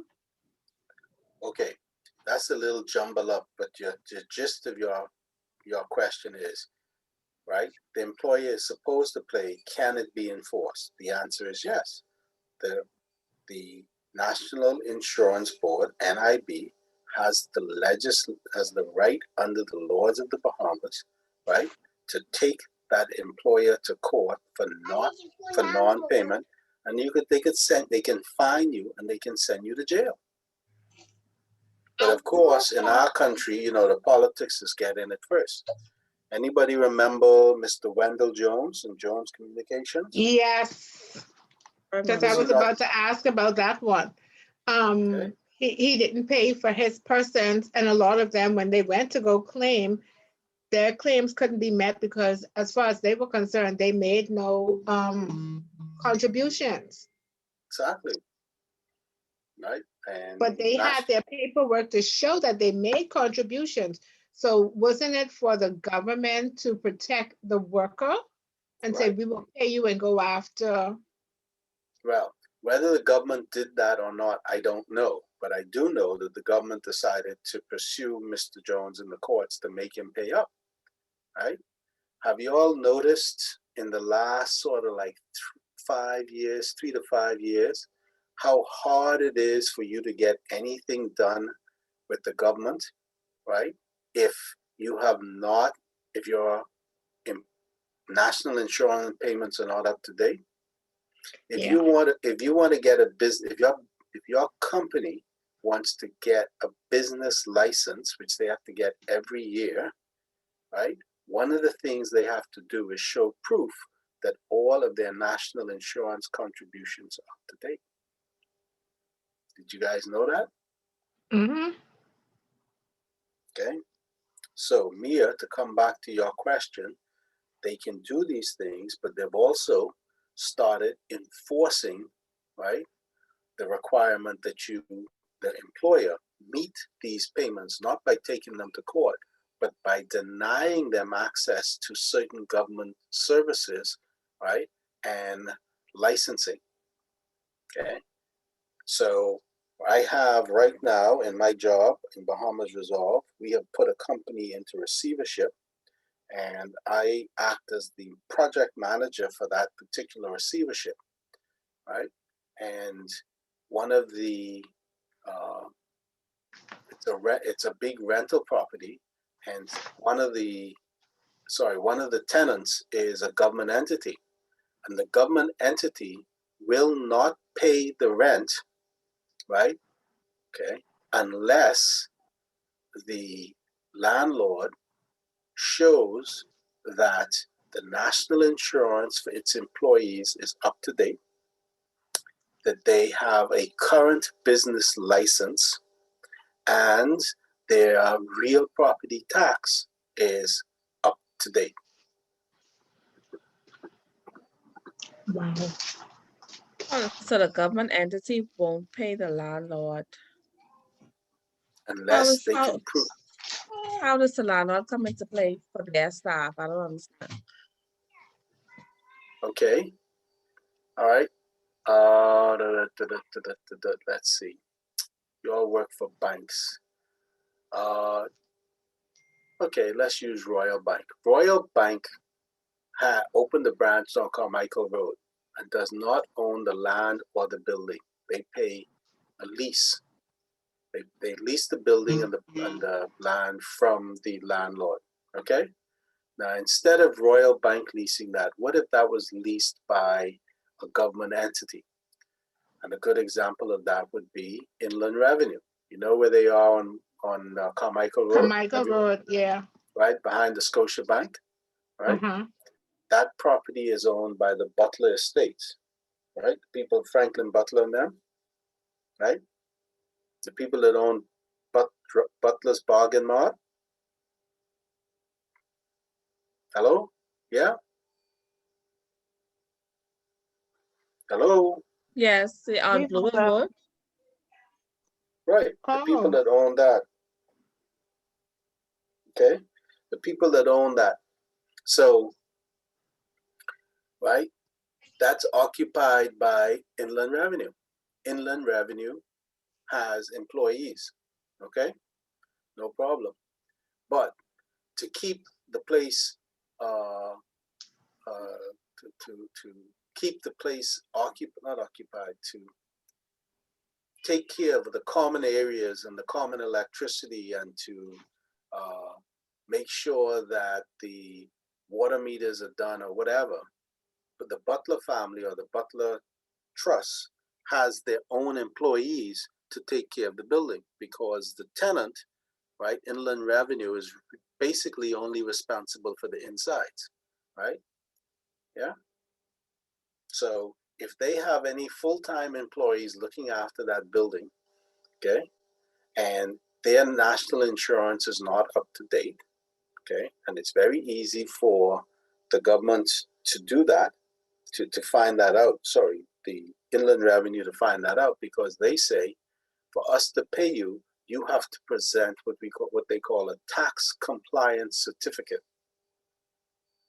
And that tax compliance certificate is issued by the Ministry of Finance, right? And that says that your employees' national insurance, right, payments are up to date, and right, your real property tax is up to date, and your what's the other one? Business license taxes are up to date, and that's how they do it. Got it? Hello. Y'all, let's go so quiet. Okay. All right, we got to keep going. Okay. Another government-owned financial institution is the Mortgage Corporation of the Bahamas. Okay. And it was established by an act of parliament. Okay. and it started operations in 1983. Anybody knows what the Bahamas Mortgage Corporation does? They grant mortgages. They grant mortgages. Yeah, that's a good way to look at it because it's right there in the name. Excellent. Okay. Anybody ever dealt with Bahamas Mortgage Corporation, either for Yeah. yourself or with friends, for someone? Yeah. Who said Yes, yeah? me, Alton. All right. Okay. And they will lend you money on terms and conditions that are slightly better than the banks, if you can qualify, right? Basically, That's not true. that's not true. Okay, Their so what do interest they rate do? is higher than most commercial banks. Wow. Okay. So why would somebody go to them, Miss Knowles? I think their interest rate is higher, but I think what real persons, at least for me, what reeled me in was the fact that they don't require so much injection as other banks. So their down payment amount is smaller. Yeah, Okay. it is. Okay, fair enough. But if they don't offer you an advantage, why would you even go there? So the point is either it's in the down payment, the interest rate, or the term, how long the loan is for. But let's just take it as given that they have to offer something to the consumer that is of value to them, which means it has to be something that they necessarily cannot get from the commercial banks. Okay? And in their asset portfolio for the mortgage corporation, they have individual home construction loans, right? They assist with the purchase of new or existing houses, and they finance home renovation and expansions. Okay? They have the authority to issue bonds. That means that their source of funding is from bonds because they do not take in deposits. You cannot open an account with the mortgage corporation at the Bahamas and put $10,000 or $2,000 in there and say, hold that for me, I'm coming back tomorrow. No, that's not possible. Okay? So the question becomes, what is their source of funds? They do it by issuing bonds. Because they're a government entity, they can get a preferential rate on those bonds, especially if there is a government guarantee behind the bonds. That means that in theory, their source of funds is cheaper than the commercial banks, and therefore their rates should be lower than the commercial banks. That is the theory. Okay? Now they have a government guarantee for the issue of the first 120 million in bonds that they had, and they now are having to deal with trying to raise some more funds. Okay, and they price their mortgage bonds right to compete with Bahamian prime. Okay, they want to have that at prime or just below prime or just a tad over because right the banks okay are not going to charge prime on their deposits or pay prime on their deposits. Okay, everybody good? So that's the mortgage corp. The people that hold their bonds are NIB and the clearing banks and insurance companies. Remember, NIB, the clearing banks, and the insurance companies all have to put their money somewhere. And a bond is a security. So a mortgage bond a bond from the Mortgage Corporation of the Bahamas is a pretty good bond for them to use. Okay. The central bank acts as their registrar, and they keep track of the securities for the Bahamas Mortgage Corporation. Recently, the Bahamas Mortgage Corporation has become a little bit more, I won't say aggressive, but assertive, and they're trying to do more, especially, right, for people that are looking to do expansions to their home, like you want to build on an extra bedroom, suite, or put in a garage or something, okay? because the commercial banks are not doing that as much, okay? Because they're much tighter right now than they used to be, okay?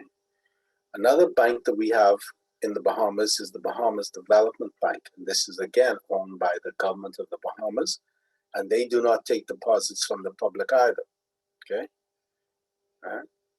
And they have a different mandate. Their mandate is to assist with the industrial growth of the Bahamas by providing financial assistance in the areas of the economy where the government deems it is necessary.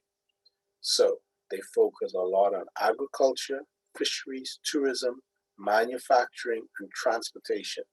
Notice they don't talk about home ownership.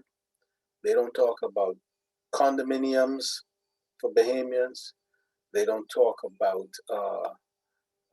real estate development on the beachfront. No. Look at what they look at. Agriculture, fisheries, tourism, if you want to do a small hotel lodge, fishing lodge. A lot of the bone fishing lodges in the Bahamas were financed by the Bahamas Development Bank, right? Manufacturing could be as simple as bottling or canning tomatoes, yeah? Services and transportation. They're talking primarily there about things like mailboats, right? And you notice that the quality of the mailboats recently in the last like 15 years have improved. They have a different type of boat. They call them a roll-on, roll-off. Some of that has been financed by the development bank. Okay. Right. Now, when they take on a project, they use a slightly different criteria than just credit. They add something else. They don't just look at the credit and say, this is a good loan, we could do this. They want to know if the result of the credit and the project that is now viable, is that going to assist the Bahamas in its development? So will it create employment? Will they use Bahamian materials and resources? Will it increase Bahamian imports? Will it increase our exports? Right? Does it introduce new technology and skills? And does it promote prosperity for all Bahamians? Well, let's just look at this one here. Reduce imports and increase exports. If let's say somebody could start a successful pineapple operation, right? And even if there's existing pineapple farms, if they were to be able to export whole pineapples or canned pineapples, right? Or just pineapple juice, okay? That would lead to the reduction of imports into the Bahamas of pineapple products and an increase in exports of the Bahamian products. So that is a project or a financing that this development bank would really take a hard look at. Now, the lending part of it has to be viable, but they would take a hard look at it. A commercial bank in the Bahamas wouldn't give that a second glance. They wouldn't even look at that hard. They'd just tell them, forget it. Okay? Yeah? So that's the role that the Bahamas Development Bank plays, right? And they take this part of their job seriously. Create employment, use Bahamian materials and resources, reduce imports and increase exports, and so on.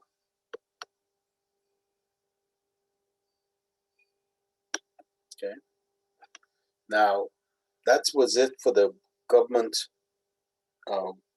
financial institutions, and that is NIB, Mortgage Corp, and Bahamas Development Bank. Can you guys think of anyone that I might have missed? Is there any other government financial institutions, government-owned financial institutions in the Bahamas? Anybody? I can't think of any, so if you all know one, let me know.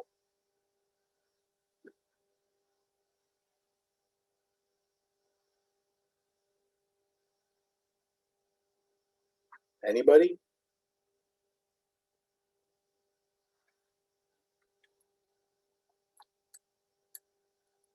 Anybody? Okay. Credit unions. Miss Fernanda, what's a credit union?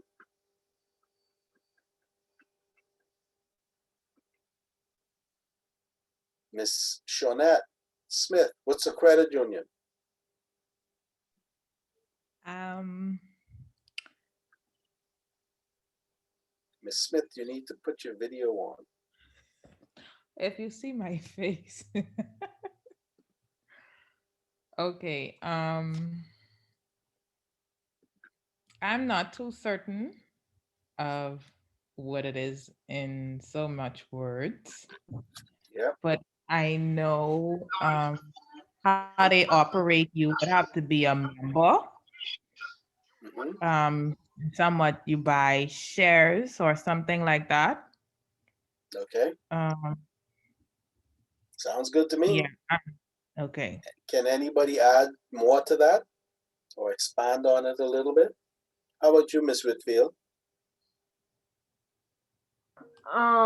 It's a member owned, like a cooperative, and it's, I think, run by the members. And they have like certain services that are specific for their members, in terms of loans and, I think fixed deposits. Yeah, you're absolutely correct. You're both correct. Okay. A credit union and a cooperative society, they're very similar, but not exactly the same. A credit union is a financial institution that is owned, right, and managed by its members. Okay. And all the services that they provide are for their members only. Okay. Now, there are different types of um, credit unions, right? You can have a credit union like the Teachers and Salaried Workers Credit Union, which is a non-bonded credit union where basically just about anybody can join. And then you can have one like the casino workers, sorry, the Bahama Islands Credit Union. no, the What police, about the police? The police association one? the police association one. That's the one. Thank you, Ms. Knowles. That's the one I was thinking of. Unless you're a policeman, you cannot join that credit union. Okay? Now they, yes, Then credit unions are, what do you call it? Non-profit organization also that don't obtain interest and stuff like other financial institutions, or not all of them? no, not quite. Not quite. Okay? A credit union has to make a profit because if they don't make a profit, they cannot continue, right? They can't reinvest the money, right? So they can't be a not-for-profit organization, right? They have to make the money, but in making the money is then distributed. Sorry, in making a profit, the money is distributed to the members, okay? So if all of us were in a credit union, and at the end of the year, the credit union had made, let's just say, $1 million in profit, we would all get a part of that as a sort of a bonus or a profit sharing of those funds. Now, it's not called a bonus, it's not called a profit sharing. I think what they call is it's just dividends to the members. Okay? Yeah? But they have to make a profit because people have to be paid. People they have to reinvest, right? And they have to have funds available in case some people don't meet their payments. Okay? So credit unions here are not very big. The biggest one is the Teachers and Salaried Workers Credit Union, and they have switched slowly but surely to professional management. Okay, the managing directors, sorry, what would be considered the board of directors is made up of the members, but there are people that are employed at the credit union who are accountants and lending officers and collection officers. They become members, right, if they take the job, right, but they did not pick them up and they did not hire them from the membership. They were brought in and then became members. Okay, that's professional management. Okay, now the thing with credit unions really is, right, it gives the member a lot of benefits if they're prepared to save. It's geared towards saving first, borrowing later. Okay, and the Teachers and Salaried Workers Credit Union was first the teachers credit union, and it helped a lot of teachers in the Bahamas, a lot, because as you know, teachers are not paid an awful lot of money, relatively speaking. Okay, so for a lot of them to get housing, right, the credit union worked for them, because once the people became teachers, or the person became a teacher, quite easily, very easily, they could, right, start saving. And they started like $20 a week, right? That's $160 a month. That's nothing. Most people can afford that. So it works really well if you take advantage of the savings and then turn around and use that savings towards your housing. But if you want to go in there and borrow money to get a card and to get a credit card and then to do your school fees and so forth, it will work, but you're really doing yourself a disfavor, okay? Because you can get a better deal from the commercial banks, Commonwealth Bank or somebody like that, okay? All right, any questions about a credit union? Okay, a cooperative society is just that. It's not a union, it is a society, and it's a bunch of people setting about to work on a particular thing that is important to that society. And you see that more in agriculture. There's a couple of them still around in the Bahamas, but most are in the Family Islands, and they're around people that are basically farmers or involved in farming, okay? They don't have a lot of money, okay? And a lot of them are probably gonna be disbanded at some point if they're still around, okay? Now, there's one other thing that about credit unions. We talked about them being for members only, but they are a depository taking institution. You can open an account and have deposits because their main source of funds is savings from their members. Okay, savings from their members. All right. Really and truly, if you're a relatively young person in your early 30s or late 20s, you should be in a credit union in the Bahamas, right? Because they will pay you a higher rate on your savings, and generally speaking, they will charge you a lower rate on your borrowings because it's specifically for members, right? But they are just not well known in the Bahamas, and Bahamians are very much geared towards banks. Okay, that's all sorts of reasons for that. Credit unions came into the Bahamas financial system late compared to banks, and people think it's all to do with a union as opposed to the credit part of it. Most people think that the Teachers and Salaried Workers Credit Union is an offshoot of the teachers union, and you have to be a teacher, member of the union and so forth. No, okay. The other big thing about credit unions in the Bahamas now is that for the last probably 5, maybe 7 years, they are being overseen, or the regulatory authority for them is the Central Bank of the Bahamas, not the Ministry of Agriculture, which is where it was before. So the Central Bank has oversight over credit unions in the Bahamas, which means something that you don't pick up right away. they are held to a standard comparable to banks, even though they're not banks, right? Yeah. They get audited or inspected by the central bank every 2 years, right? Their directors have to be vetted by the central bank to serve on the board. Even though they're members, they have to be vetted, right, by the central bank. Okay, so there's just two of the things that's changed there recently. Mr. Fountain, when you say vetted, what's that process? Like what they If I go to? wanted, if y'all wanted me to become a director of the Bank of the Bahamas, right? I could. Uh, that that's the best way to put it. That invitation could come from the existing board of directors, yeah.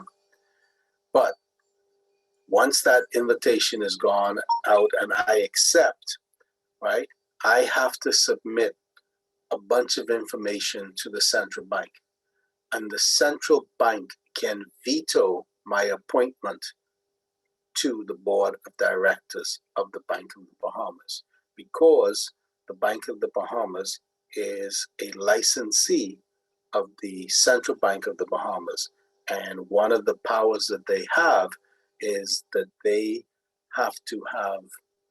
must deem all directors a fit and reasonable person to carry out the duties of a director of a bank. That's where they can keep out people who are criminals. They can keep out people who just do money laundering, people they don't like, people they like, whatever it is. Okay? It's a really good rule, right? Because if you look at the composition of the board of directors of Commonwealth Bank, Bank of the Bahamas, there are people that have achieved something in their work lives and their careers, and or they bring a certain skill set to the board of directors. So if you look on a lot of board of directors for banks, you'll find accountants, lawyers, former bankers or retired bankers, right? And you will find people that are involved in human resources in their careers, or former chief executive officers. Okay? Does that answer your question? Hopefully, a little bit, maybe. Yeah. Yeah. Okay. Any questions about credit unions? Anybody? No? Okay. But Mr. Founder, with the Yes, go ahead. with the credit unions, their interest rate is below, right? The lowest out of all the banking institution and all that, right? When because they lend out loans and they give out loans and all that as well, right? Right. If generally speaking, a credit union gives you a higher rate on your savings account, right? And they give you a lower rate on your loan, because you are a member and you have to meet the requirements for membership. You have to save a certain amount of money, a minimum amount. You can go over, but you cannot go below. Now, I don't know what it is now, but it used to be a minimum of $20 a week you had to save in the account. And those teachers union, only teachers go in those, or the teaching union credit anyone go in? There is the Teachers and Salaried Workers Credit Union, and it started off as just teachers, but they opened it up to salaried workers. So if you are a staff member of Scotiabank, Royal Bank, Bank of the Bahamas, you are a salaried worker, you would qualify to be a member if you chose of that credit union. However, they also opened up their bond so that they can have people that are self-employed, that are not teachers or salaried workers. Okay. Okay. Yeah. If you work for a bank, right, and so on, you get staff benefits. And so a credit union is not attractive to you, right? You get staff benefits. But if you work for an insurance company, if you are a government employee, if you work for a small business, you know, a credit union is really a good deal, a good deal. But it's got to be how you see things, because it is a little more restrictive than a commercial bank. You could borrow money in a commercial bank for just about anything.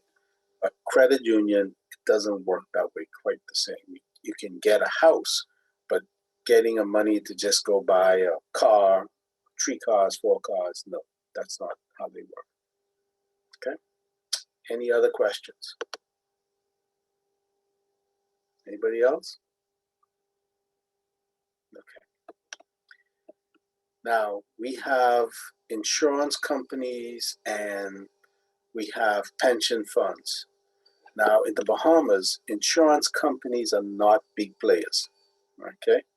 They're there, but they're not big players because National Insurance took a lot of the money out of the pension business, out of the insurance businesses. They're still there, but most of them do life, cars, and then property. Medical insurance here, death benefits, and all the rest of that, they're not big selling points anymore because of National Insurance, okay? And when we talk about insurance companies, we're basically talking about life insurance companies and property and casualty insurance companies. And life insurance is simple, straightforward, right? You form a contract with the insurance company, right? You agree to give them so much money every year.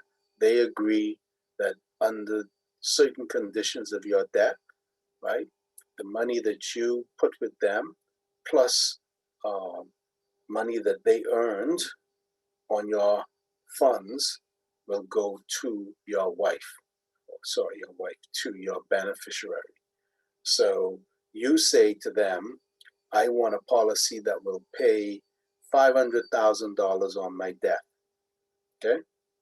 They say, no problem, you put in $3,000 a year, and you could do that monthly, let's say, right? And when you calculate that out after about 20 years, that might only give you $400,000 or $350,000 that went to the actual insurance such that it can be distributed.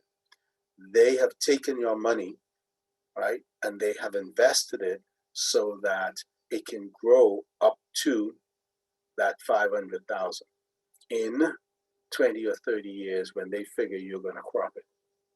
Okay? Yeah? They're really, really good at it, right? Because they use statistics heavily to predict, right, when people will crop out. Okay? In the meantime, they make a profit off of the use of your funds, okay?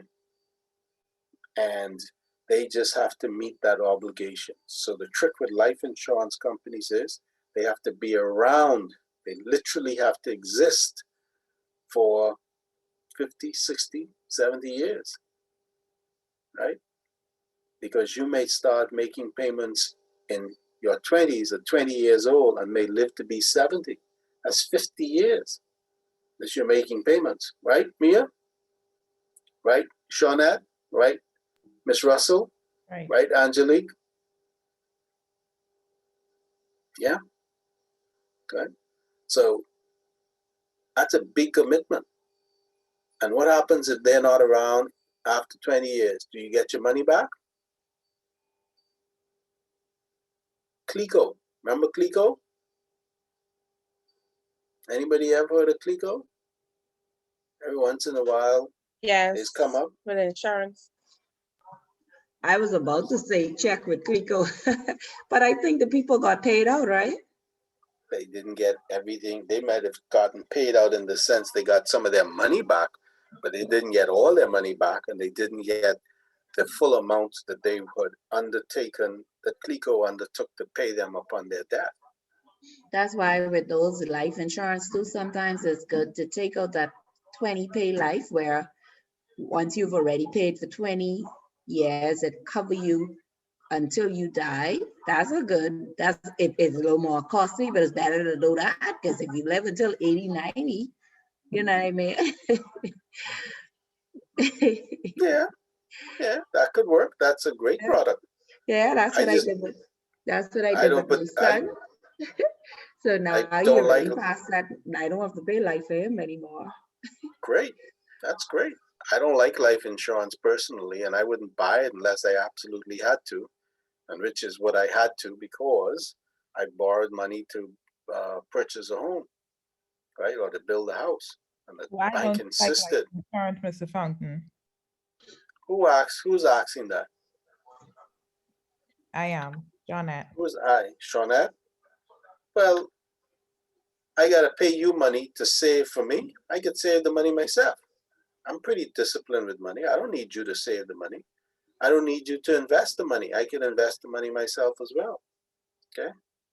And if I handle in my money reasonably well, right, but just average, okay, you're not giving me any benefit that I can't give for myself. And second, right, you may not be around. So why should I take the chance that you may not be around?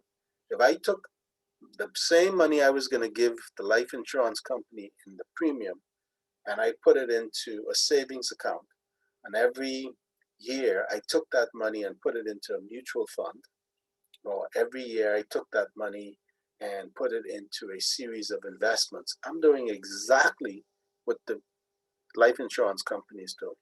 And if I don't touch it, right, until I need it, i.e., upon my death, and I give it all to my beneficiaries, I don't need a life insurance company. Now, if you're not disciplined, right, if you don't take the money and invest it, right, if you take the money and spend it, right, if you take the money and justify it, it's a contingency, okay, you can't do it. But I'm pretty disciplined with money. And I don't like them no how. Now, I like no life insurance people because they just coming around here and I giving them a commission for calling me up in the middle of the day and chasing me and all the rest of that. Yeah, man, I don't need them. What you need them for, Shawnette? But Mr. Fountain, a lot of people are not disciplined. So I think that life insurance is coming good sometimes, because you have a lot of people, if someone don't insure them when they die, it's just headache on plenty families just go through trying to find money to bury their little bugger when they when they done pass on and gone, because they ain't save That's no true. money. And then, you know what I mean? And even sometimes with those insurance, once your insurance mature, you could borrow against it and stuff too.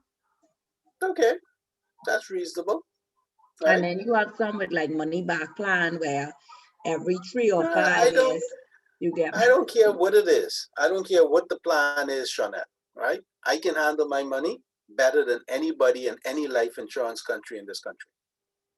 That was Martin. I'm sorry, Martine. Okay, definitely. All right, I can tell them how to handle their money better than they do it anyhow. Okay, and I doing it for cheaper than they could do it. Right. So my wife and my children ain't got to worry about that. I have Mr. life Fountain, what you're insurance saying simply is you're because gonna I open an have to. insurance company? I'm sorry, what was that? What you're saying is you sound like an insurance man yourself. Banking ain't much difference from being an insurance. Take the money in the deposit, take the money from the premium and invest it. You invest it in loans or you invest it in securities. Same thing that the life insurance company is doing is the same thing that you do at the bank. Question is which part of the bank you're in, right? And so on and so forth. Well, I've been pretty senior in banks, right? What's the big deal? You can't invest your own money, Ms. Outen? What? Of course I do. Mr. Fountain, you know how I feel about insurance companies. You I know don't just how know I how you. feel.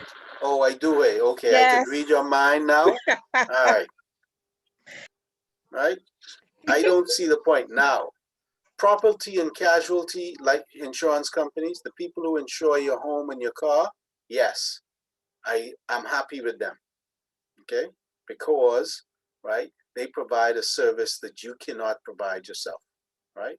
However, this insurance for catastrophe, and while we're in the hurricane belt, is like, that's a killer.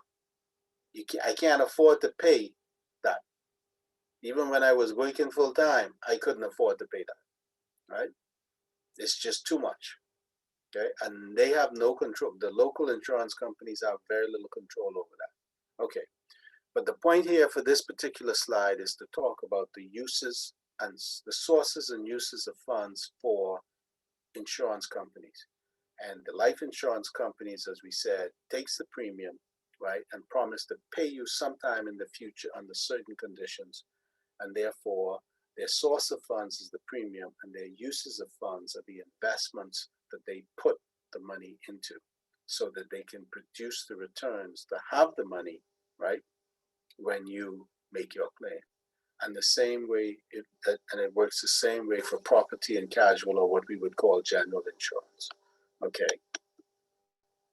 Then we have captive insurance companies, which are companies that are formed in jurisdictions like the Bahamas, right, where they serve a particular group of people, like doctors, and only a certain group, not all doctors, only a certain group, 10, 15 doctors, and so forth. We don't see that too much outside the offshore business. It's possible, but you don't see it too much, okay? Pension What would be the funds. reason? What was that? What would be the reasoning behind that particular type of insurance? Like, why would there be a need? Okay.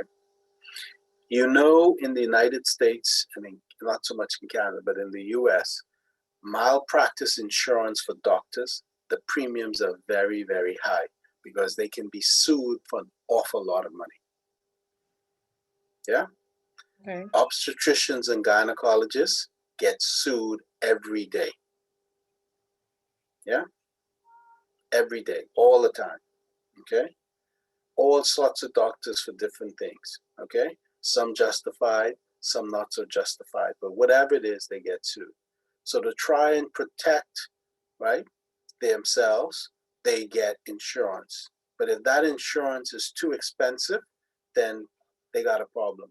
So what they do is they club together and get maybe 10 or 15 doctors, right?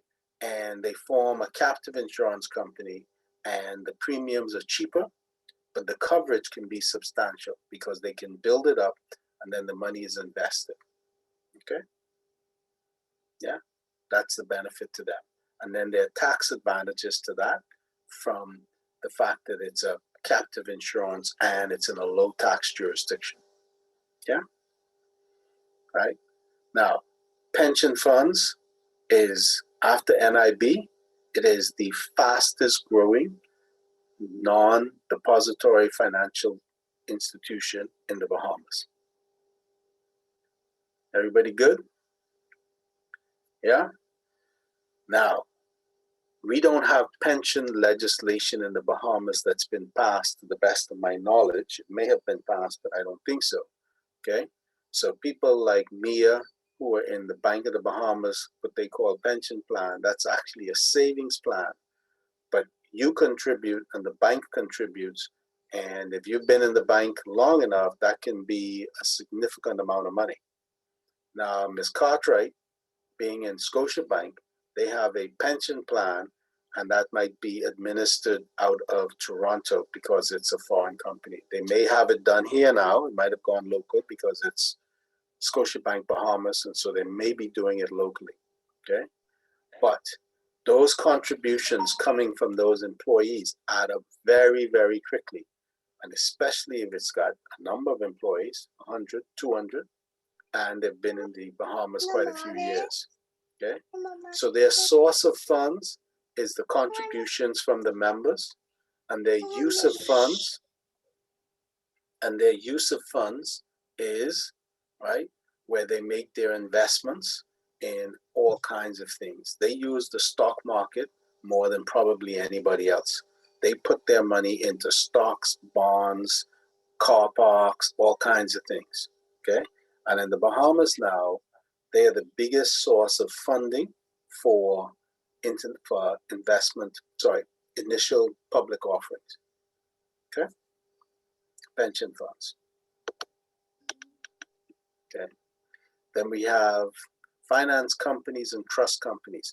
We don't see too much of the trust companies in the Bahamas, except in the offshore business, right? And then we have finance companies, and we don't see too many of them, but they're slowly coming up. That's people like H&L Auto Loans, right? They act as a finance company now, okay? But they are non-depository taking institutions. They're just using their own money to make loans for you to buy that car, okay? And then we have the security broker dealers, mutual funds, investment banks, and security brokerage funds. In the Bahamas, the people that we talked about, Colina, CFA, Leno, Royal Fidelity, they provide the mutual fund service. So we don't have companies that do mutual funds, but CFA and those do create mutual funds. And that's a recent thing, but we don't have companies that just do mutual funds. We don't have any investment banks, although the broker dealers, the security broker dealers perform this function. And the security firms, they provide this brokerage service here as well. Okay, so that is the end of the lecture. I'm going to put one more thing up on the screen. Okay, so just bear with me 1 second, please.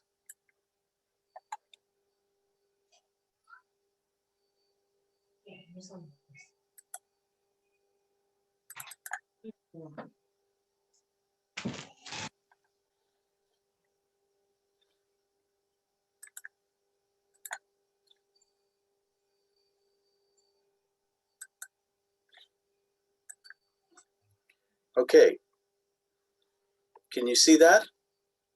That's your test.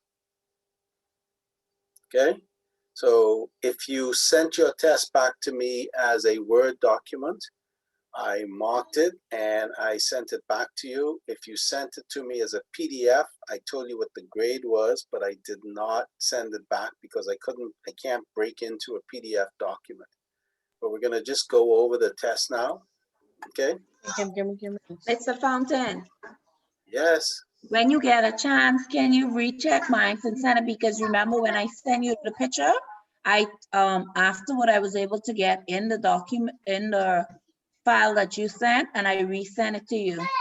who is this, Carla? This Martine. I think Okay, Carla is having Martine. internet Okay. problems. That's fine. Martine, can we just talk a little bit when the Sure. class is over?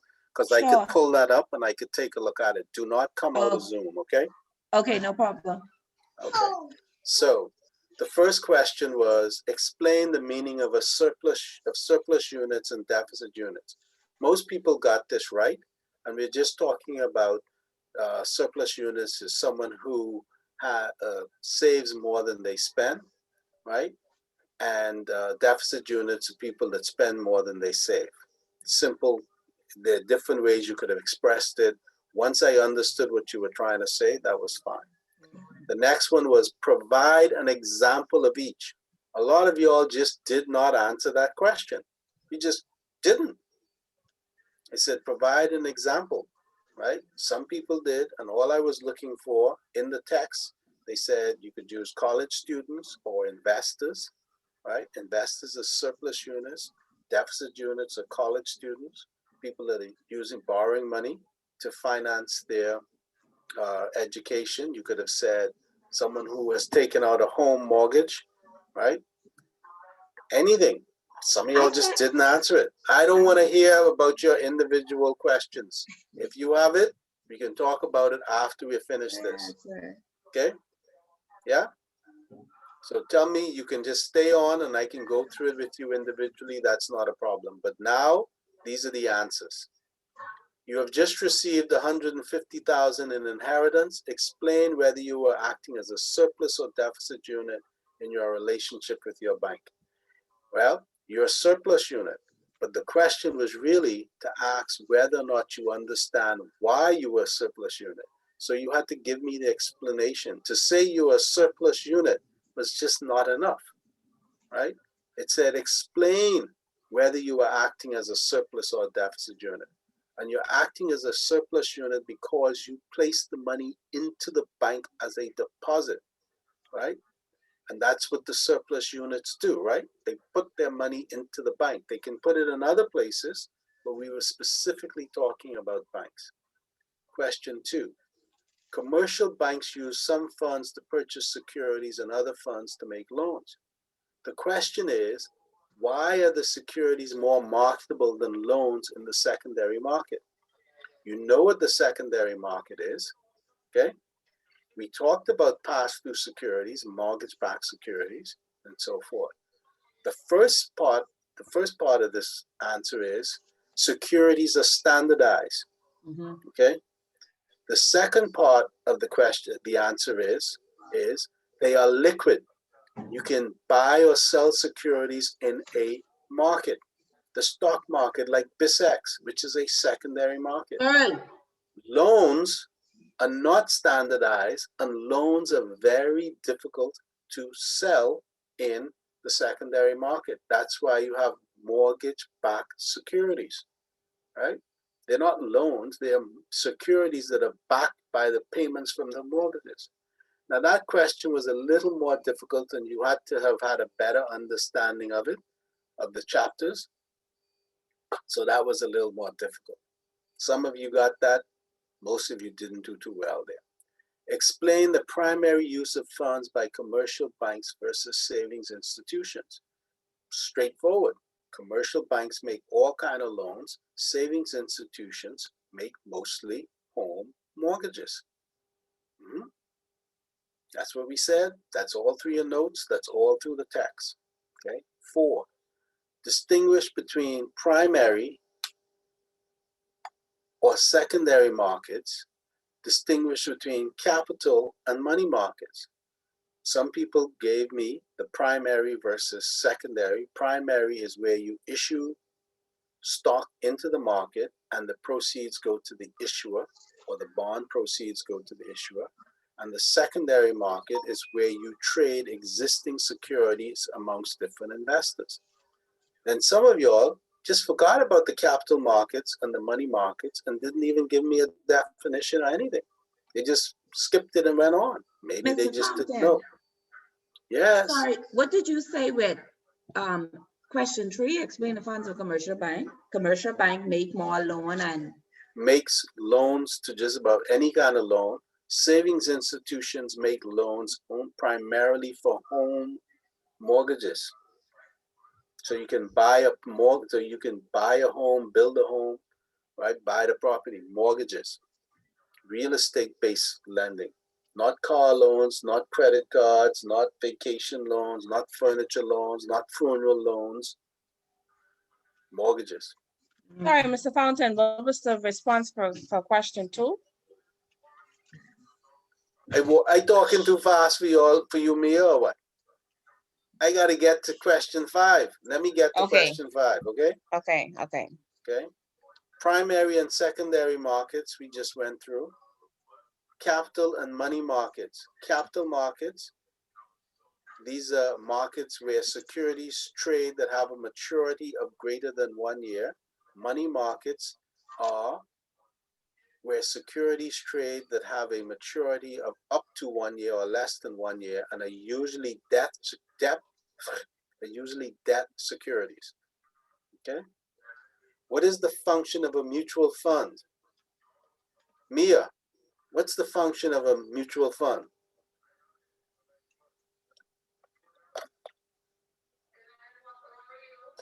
Come on, Mia, give me the big smile that says, I know, but I can't remember. I think I can answer this one. Great. Yes, please help me. Hit me.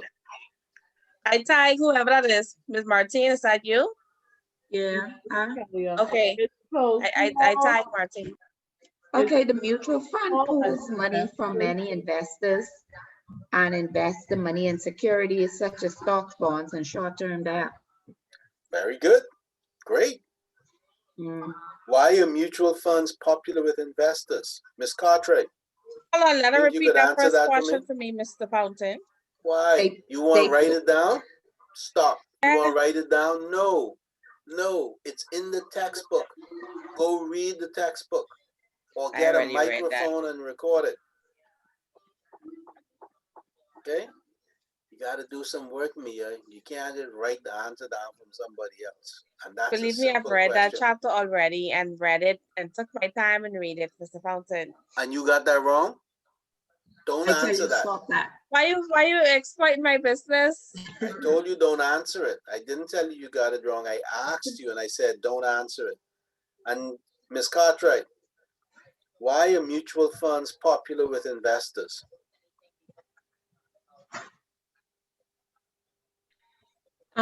Because with mutual funds, it's a bunch of investors pooling their money together to invest in different things. Mm-hmm. And they can be. And it's more secure.